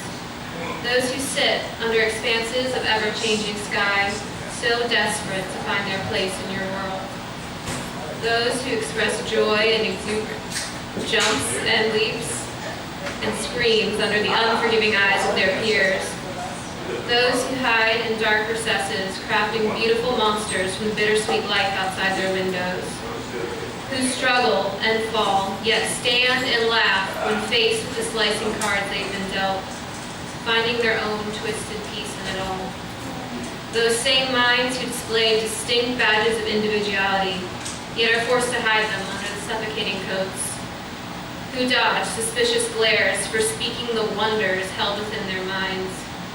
Who dream in sparkling vivid color, yet live in shadows of uniform gray. Who rejoice in the lives and events deemed insignificant by others' jaded gazes. And those, like me, who right now, with fevered hands, desperate to clutch onto the inspiration before life gets in the way. Outstanding!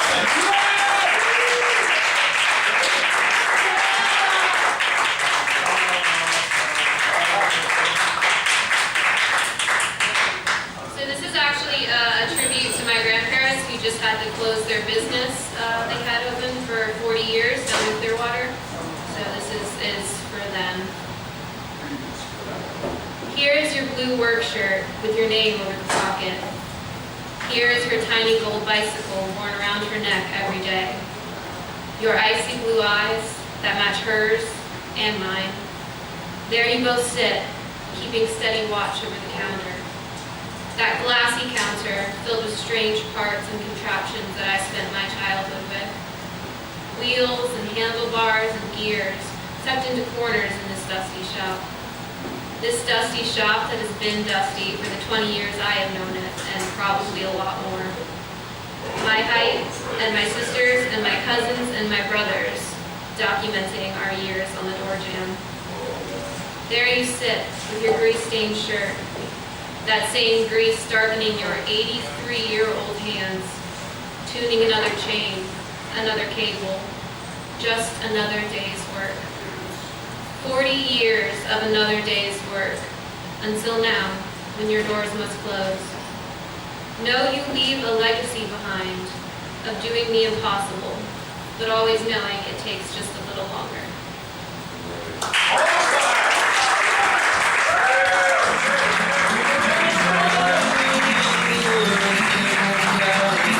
Thank you so much. Did you guys feel it? There was a moment she started talking and everybody was talking, and then suddenly everybody stopped talking and they were like, somebody's telling a story and we want to listen. And then we listened for a minute. Just for a minute, we all got on one planet and looked at another. Got on one planet, looked at a star. Thank you for coming tonight.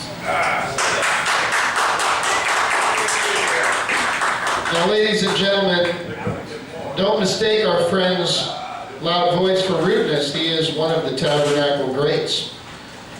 There's a poem that you do, and you know what it is, and so do I, and you need to come up and do it.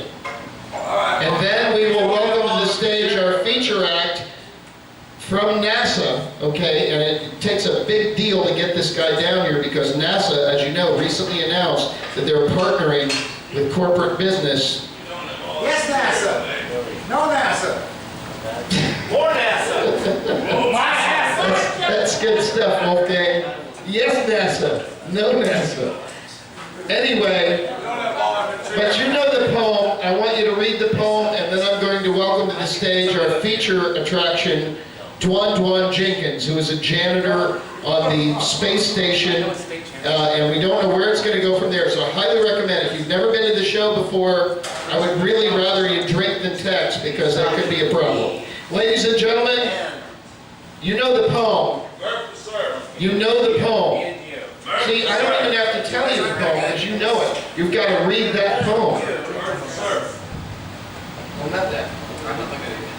Yeah, all right, we can do it. You know the poem. Can we get a proper introduction? No, listen, this is the right thing to do. Trust me, I know what I'm doing. I'm the host of the show. Is this Go! This is important poetry. Alright, say Yama Murphy, sir.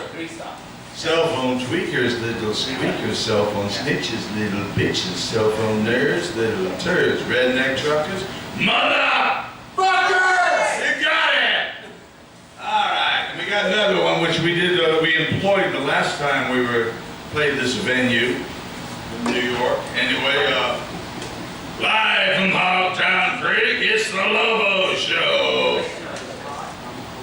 Lie like a rug, you nasty motherfucking bug. You're a lying bitch first thing in the morning, tell another bit lies from the day you was born and you lie. Lie like a rug, you nasty motherfucking bug. You're a lying bitch sitting in your car, tell nothing but lies no matter where you are and you lie. Lie like a rug, you nasty motherfucking bug. You're a lying bitch sitting in the jail with $1 million bond. You ain't getting no bail and you lie. Lie like a rug, you nasty motherfucking bug. You're a lying bitch sitting in your chair. The big fat ass, you ain't going nowhere and you lie. Lie like a rug, you nasty motherfucking bug. Your entire briefcase is full of material which we did not bring. Hing, hing, hing. Sing, sing, bring, ding. Bye.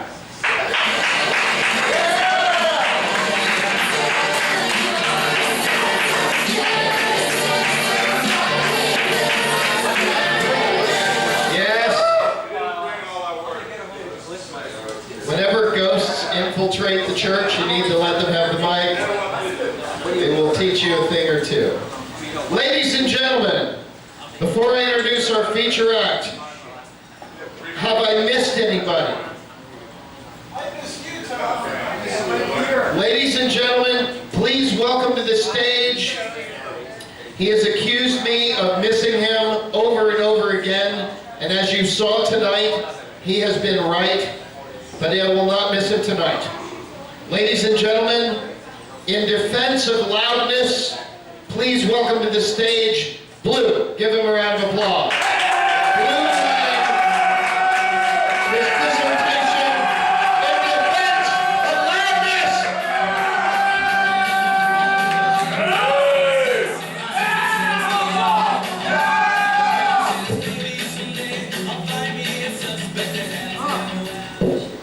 Well, this seems like sort of the opposite crowd of your usual night. You're loud. We're handsome.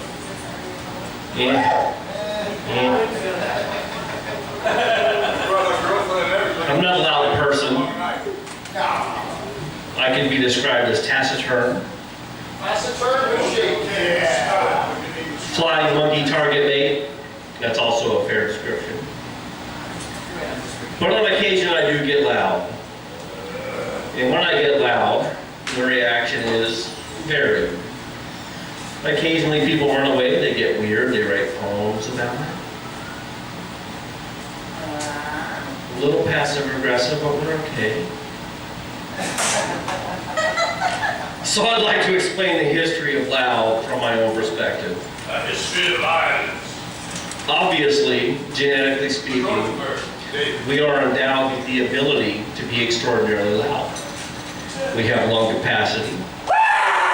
Thank you. We have amazing voice boxes that can amplify the force of air coming out of our lungs. There's a reason for it. But particularly and personally, I'd like to explain why I occasionally get loud. As a very young child, the very first thing I discovered in terms of being loud, all children are exuberant all the way through teenagehood, and then we kind of quiet down a little bit, was that the word but was also the word but. So I ran around the pecan tree for 4 or 5 hours, screaming, bah! Bah! Bah! Which greatly confused my parents. So what the fuck are you doing? I said, oh, yelling. More importantly, most importantly for growing up in this area, was college football. As a college football fan in a college football stadium in the Southeastern Conference, you are very much expected when the other team is on offense to be loud. Really, really loud. As fucking loud as you can be. And if you're not, your dad's going to smack you on the back of the head and say, hey, what are you doing? When they have the ball, you go,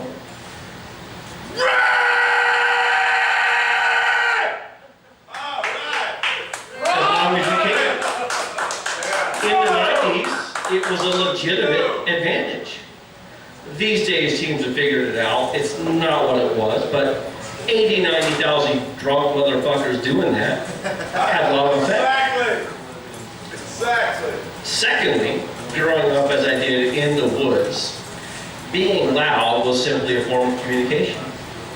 When I was 4 or 5 acres away from the house daily, building forts or harassing beavers or fucking around with rabbits, whatever the fuck I did, when my parents needed to find me, they would say,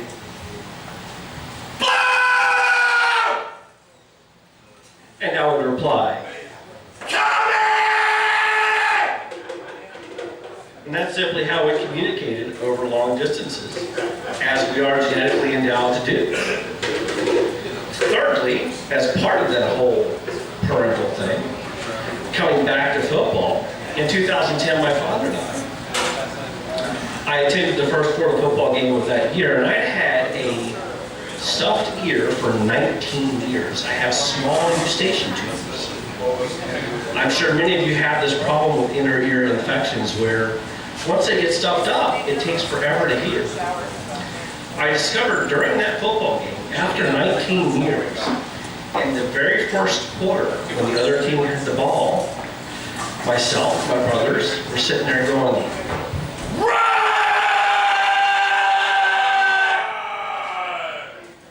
and my ear cleared up.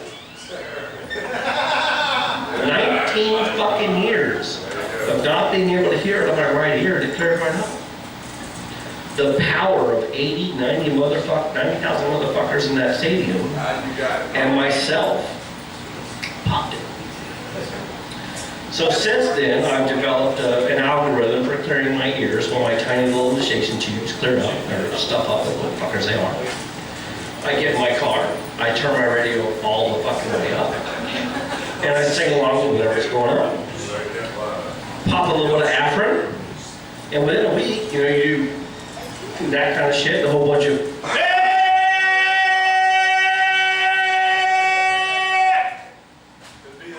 pick your frequency, and your fucking ear clears right up. It's amazing. But the last and most important influence on being loud was the Reverend Andrew Luss's Tabernacle of Hedonism, and one of the first nights I was here, Reverend Jen was displaying apostasy. I don't remember what you were doing, but you were purely, clearly an apostate on the stage. And when apostasy is present in a church, especially a church of this magnitude, there's only one thing you can do. What do? You burn. You fucking burn. You do what? You fucking burn. Burn? And the joke, and we all know the joke, we all know where the joke came from, Monty Python. The joke is not, burn her. Oh, burn her. Right? What is the joke? The joke is fucking,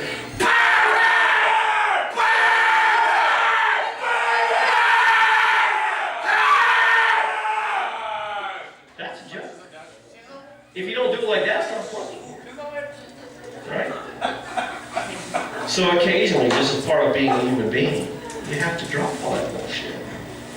You have to get back to your primal self, and you have to recognize the power of being one. So right now, let's all pick a person. Let's all pick a person, and let's burn that motherfucker.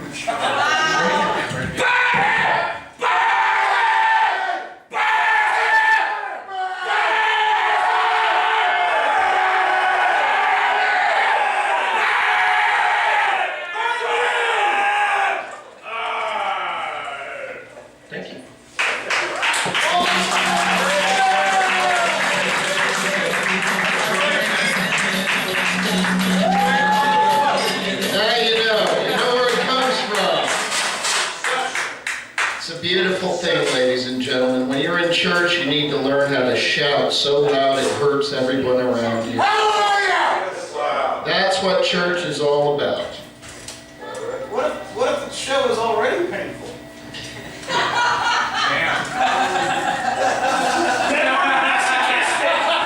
Hey man, that's what we do. We didn't come here to give you platitudes, we came here to fuck you up. We are all masochistic. Speaking of fucked up, ladies and gentlemen, and I'm glad you three are here, thank you for coming, and I'm not saying you're fucked up. Believe me, it's all of us, and not you.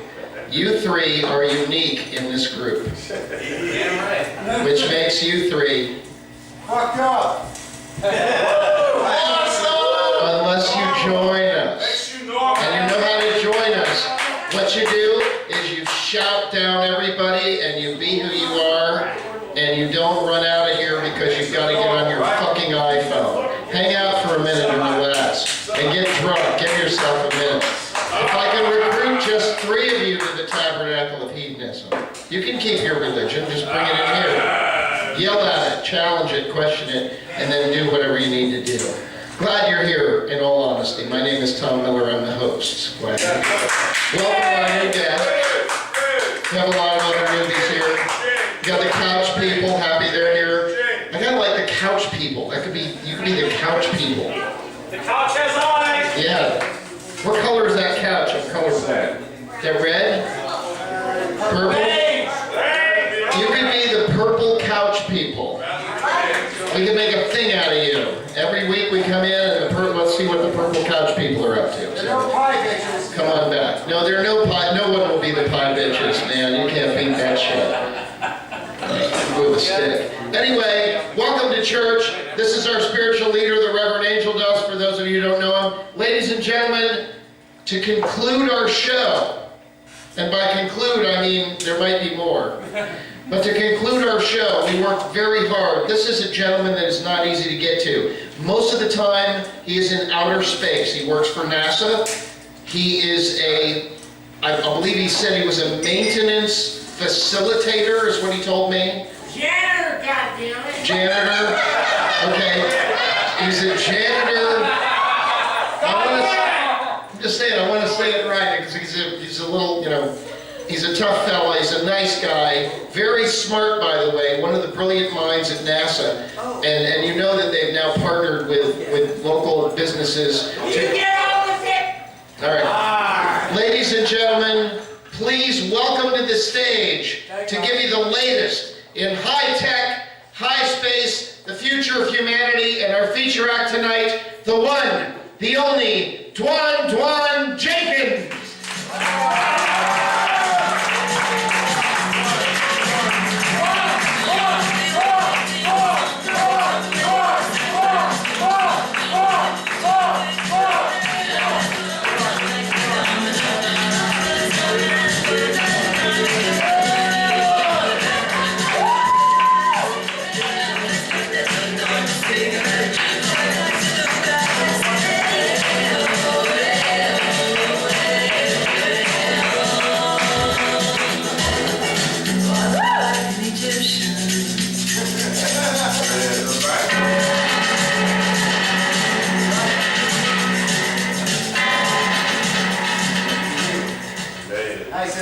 Someone give that gimp a microphone.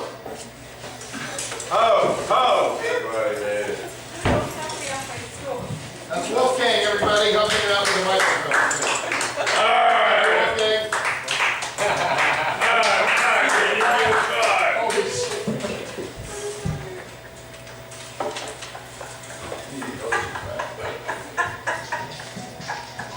Madre de Dios, ayúdame por favor.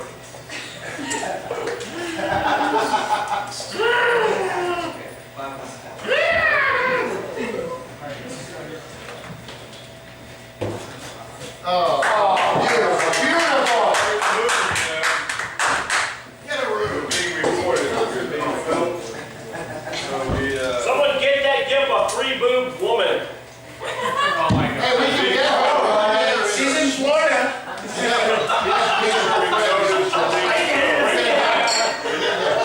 Quiet. Is this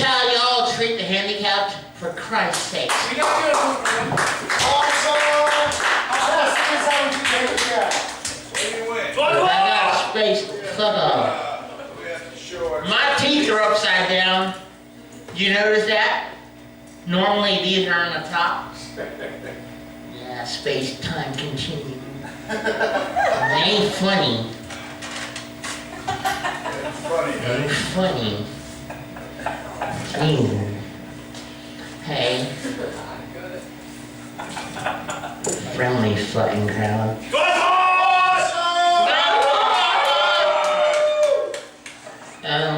I just came back from the International Space Station, and boy, are my legs. I'm sorry, David, what? No, go ahead. I'll be like your pampering for your fucking period commercial. Alright.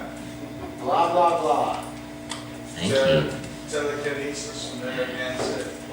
Hey, mister, if you don't shut the hell up, I'm gonna send a herd of sheep up your ass and absorb all your negativity. And that's a hell of a lot of sheep. Did I just tell you I came from the International Space Station? Thanks for letting me wait backstage so long, you fucker. I was laying down the whole time, so fuck you if this ain't funny. I even got the wrong set of teeth, you asshole. These are the Marine Drill Sergeant teeth, not the Dorn teeth, Mr. Rushmore. What an ugly mountain it is. Here I have the head of John the Baptist!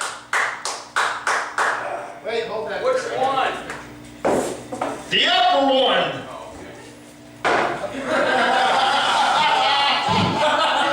Have you never seen a real head before, Mr. Darwin? No wonder you draw such crappy art. I'll buy it for $5. No cool. I love your art.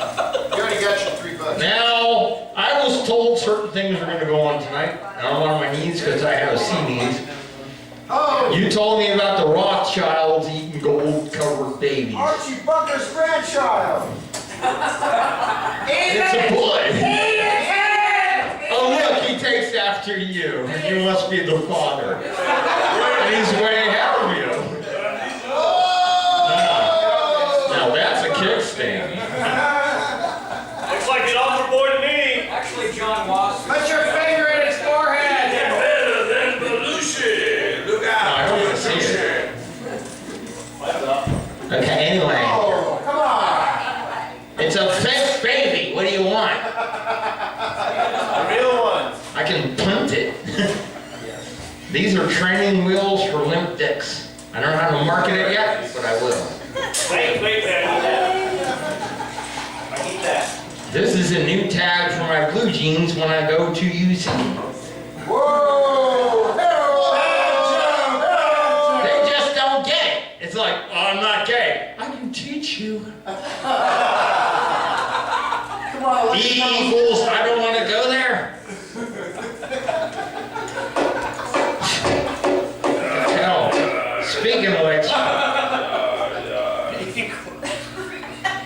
Gallagher's cousin. Is that a car? Oh, Fred.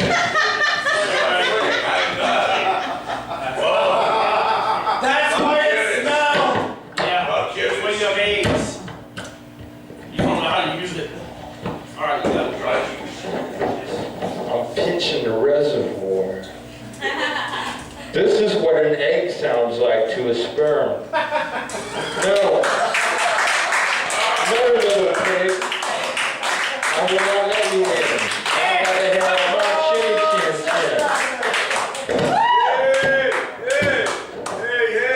shit. Who knew that Robin Hood was such a feminist? That was pretty good. It smells like spermicide. What if this is the Zombie Cyrus? Zombie Cyrus? Wally Cyrus is Carefully you don't twerk it. Wow. never twerk before you What twerk. happened?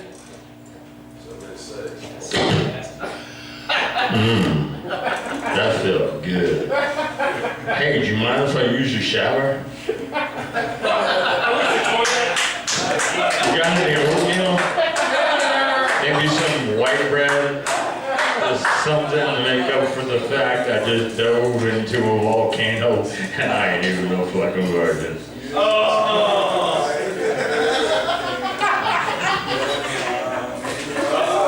Nah, this audience does not measure up.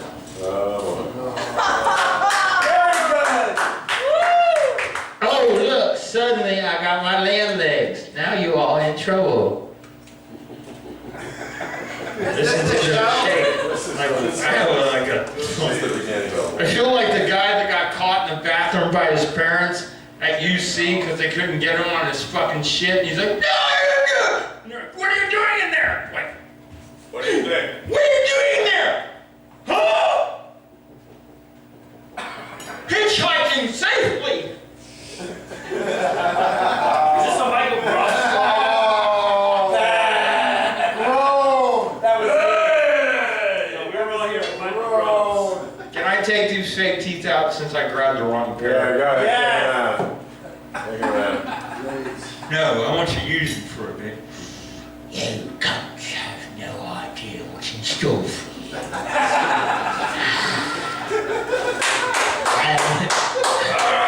There's a reason why NASA fired me. And that's not it. This is the show.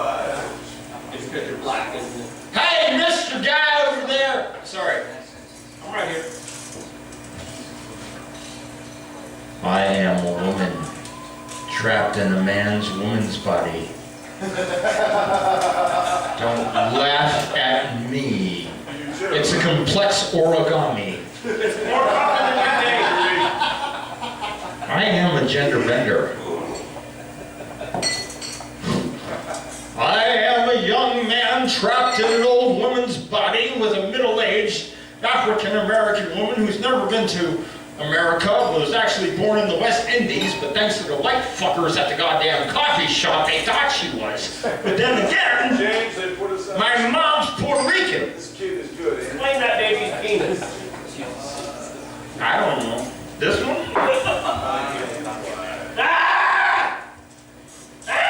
This baby's penis is what's happening to America. Good. Good. No, no, no, no. No, you're in.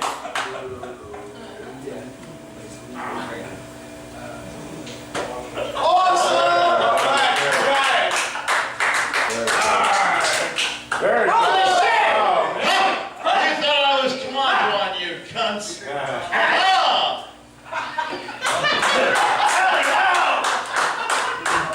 Now what you gonna do, bitches? How you like me now, mother? Yeah, I got a wind instrument, an empty condom, and a fake baby with a goddamn penis.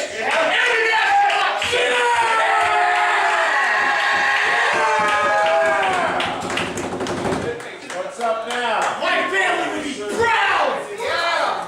Feel it. Baby penis. Yeah. Baby penis. My dad said to get head in life, and by God I did. I had to steal it from a church, but it wasn't stinky. Unless it gets moist. This far. Hands in the chair. Look at that baby's peanut. Stop! No! God! It is now a baby penis crossbow. Oh, you of all people. You of all.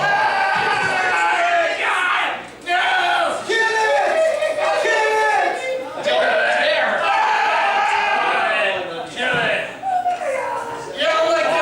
So what? Don't you see what's happening? So what? I'm tricking you into some Illuminati shit. Where? Fuckers! Oh my God, yes! Oh my God, yes! It won't fit, it won't fit! Oh, really? Father. Fucking around! And with father. Anyone have a condom? Anyone? Somebody's gonna have no. I'm so glad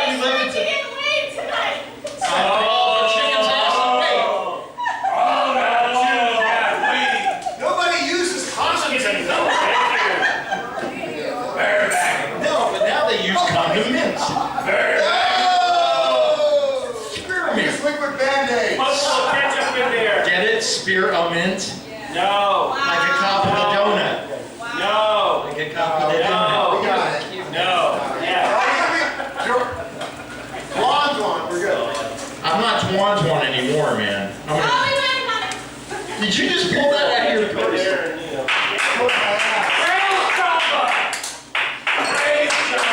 Thank you for doing that, because I am so glad that David Moss is not duplicating. God, that is like a bad batch of Polaroids. By the way, can I have a beer? You had one. You did really good. There for sure. Obviously, Jump in the air! there's a beer joke here. It's obviously I don't need to slow down because it didn't inflate. You're like, jump in the air! I want you to live! Hey, Tom! You can sing Major Tom, right? Well, you got Ground control to Major Tom. Ground control to Major Tom. Please put down the controls and put the down condom on.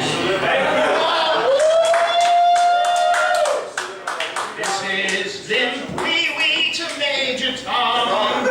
Do I really have to talk? No, it's gonna be fine. It's gonna be fine for me too.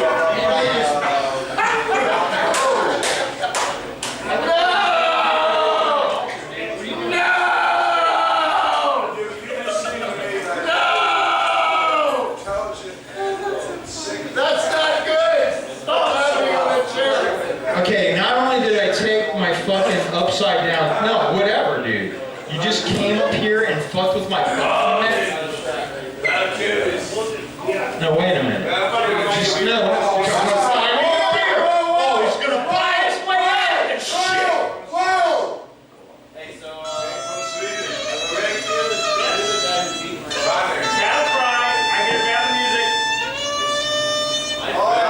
No, I'm just lubing your Take ass. off your pants. Take off your pants. Sir, yes, sir. Immediately. Wolfgang. Everyone take off your pants. Oh, thanks, Greg. No. Yes, I'd like a beer so I can finish my act. Thank you for fucking disgracing my altar of naked baby crotch on the head of John the Baptist with a fucking, I mean, it's a condom wrapper. It makes you think you can walk up here and do this shit, Blue. Who cares? Who cares? In the audience, just fucking their breath. Everyone's touching their greasy rectangles. Not you, Jim. Oh, look, I'm a sexy astronaut. And I'm even afraid to hide. Girl. You know, it's funny because I got a job with an astronaut. They brought me up in this ship. I'm like, what are you doing? And I can't look at the, I can't even get a step stool without like puking my eyelid. Hey, Blue.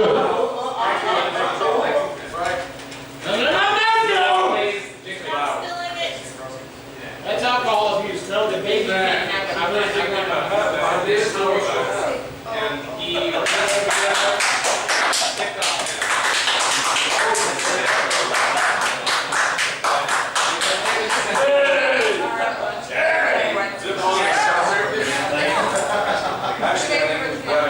That's to create my cancer.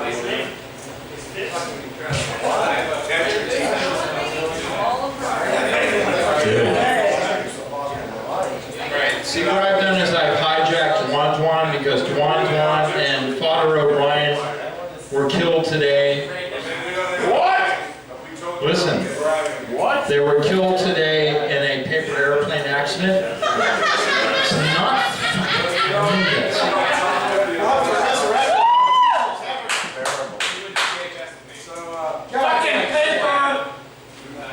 If I thought you were half human, I would give you ankles in which to walk. But no, obviously you're not.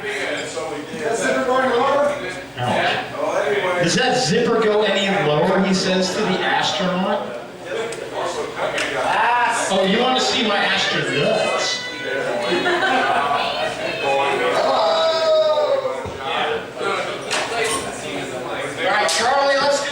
ahead. Listen through. Hey! Hey, are we disturbing you? Act like you just saw naked pictures of yourself. Be speechless. Great, don't be late. Great, don't be late. Now you've pissed off Grandma. No! Great, don't be late. Great, don't be late. Great. Oh, I see you got some of your militia brothers here tonight. You're excellent, sir. Yeah. Sir. Hey, Mr. Kane, how's your able? So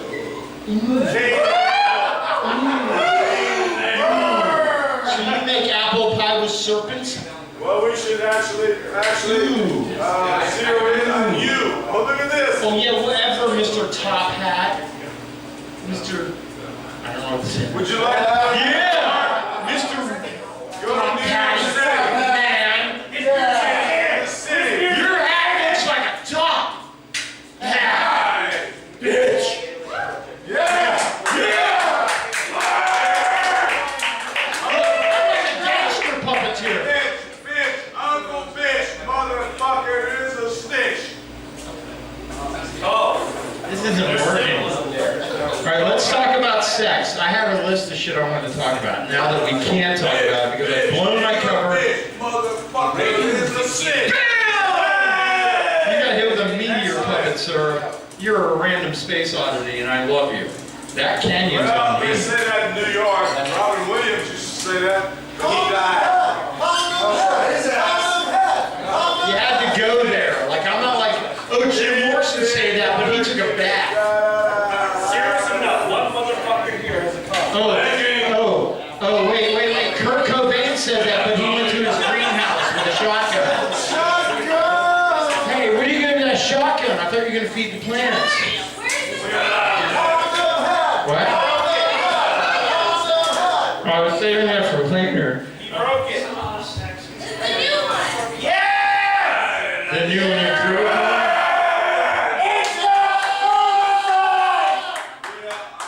Don't fuck it up, Gordon. You can do it. It's fucking insane. You can do it. I like it.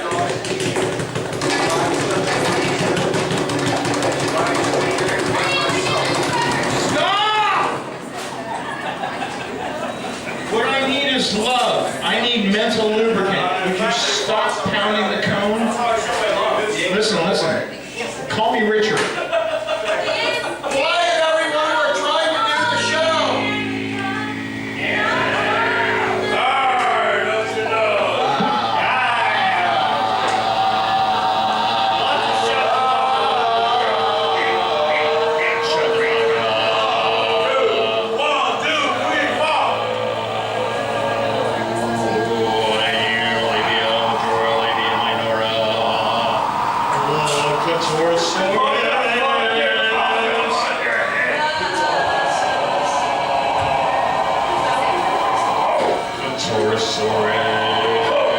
Hey, we're all born female. Listen to me. All right, stop with the hippie crap. Shut up. We are all born female. Now, when we're guys, our egos push out the crap. Our fallopian tubes fall out and make nuts. I wasn't born a female. Yes, you were. You're the biggest pussy I've ever met in my life.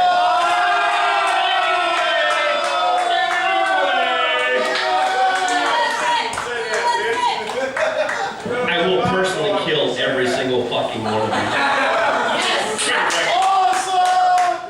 Meow, meow, meow, Mr. Blue. Meow, meow, meow. Anyway. He's not hitting any bell tower with a sniper rifle anytime soon. He's so gentle. Anyway, I don't even know what the fuck I was talking about. Thank you for this. Use it well, George. You're there for the devil. Who gave this to me? She did. You did. Put the cum stopper on your fucking head. It's not cum stopper, mister. Pretty sure it is. It's a prophylactic. Yes, thank you. Cum stopper. What are you, CIA?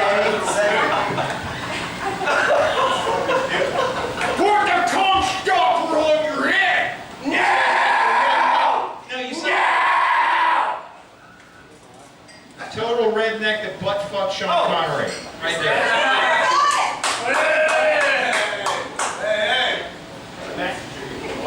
Yeah, I'm drinking out of my canter straw. Thank you, sir. Get out of yours. Bye.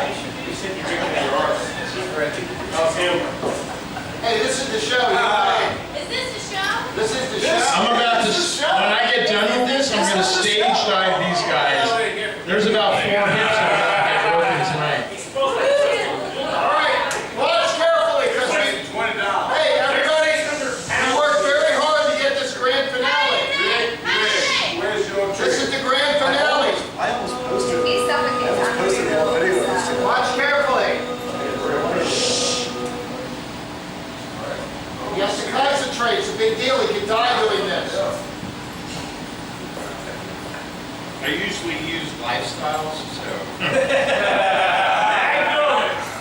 Got it. Your head is not that big. Although you act like it.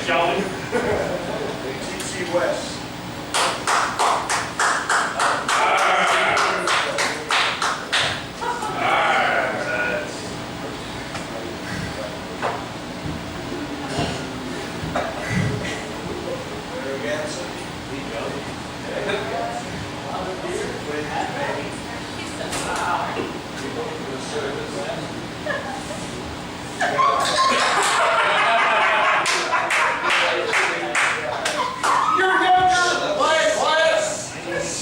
Requires attention. You can die doing this, please, Wyatt. We don't want him to die.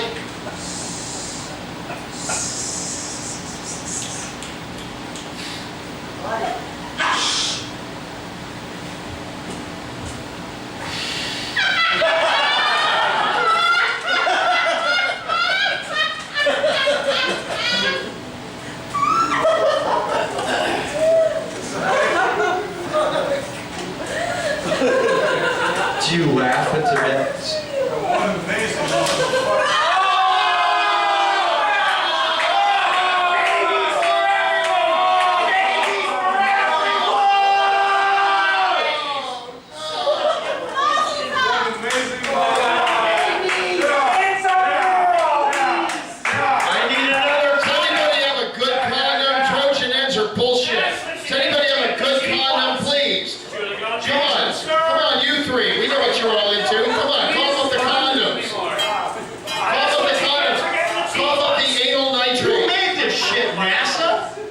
He's going to buy condoms. All right, we got 5 minutes. We got to get this done in 5. No spermacide! We're good. We're done. Spermicide, half of us went beer. Listen, we're doing this condom thing. This is the last show I ever do. You're goddamn dude. Yeah. I gotta write for the show. That's it. I got the show. I will not come back. You know what's funny is I had no intention of doing this. Does it work with the sideburns?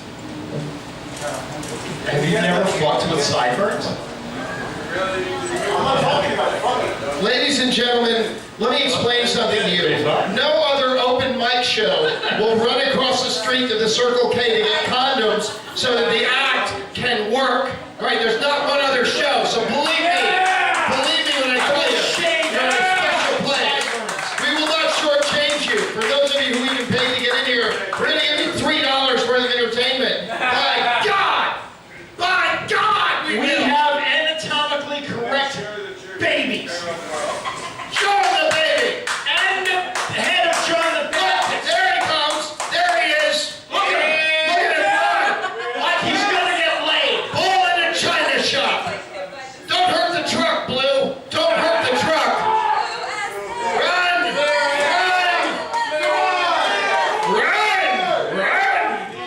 Yes, the force is oozing through you, I see. Ooh. The force. Use the force. Run. Yes, of course. The force. Now. Thank you. Wolfgang pushed him along. He ran there, right through a fucking truck, a delivery truck. We need one more beer for George. We're gonna do this condom thing, and that's it. You can go home after that. We'll see you next week. But we are doing this condom fucking bit. If you guys want to go on the internet and see what happened to me, why I can't run for president, Look at Condom Head.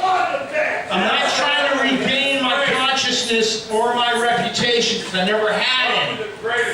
But if I did, I'd appreciate you saying that we'd rather vote for a real dickhead than a fake one.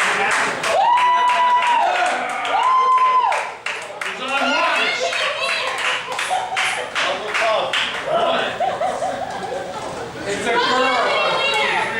Thank you. Holy crap, it's Jesus.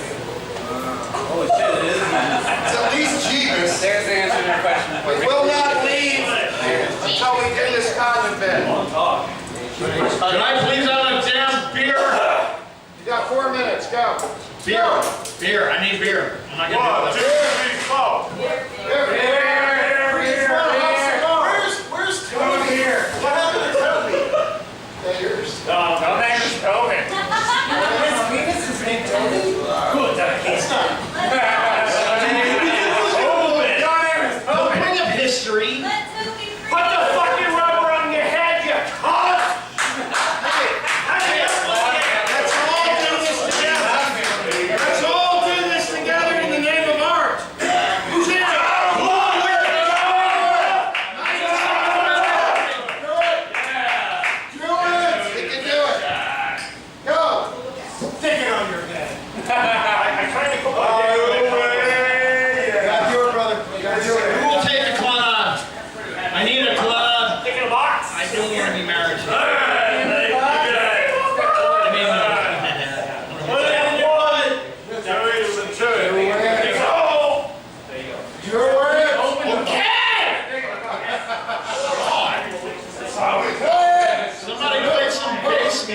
No talking, please.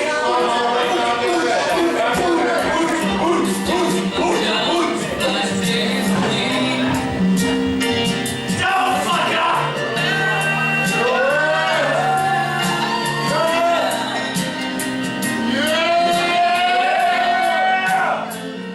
We're gonna do this together.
Tabernacle of Hedonism. It's the best church you'll ever go to in your life. I think I just came. And that's all she wrote.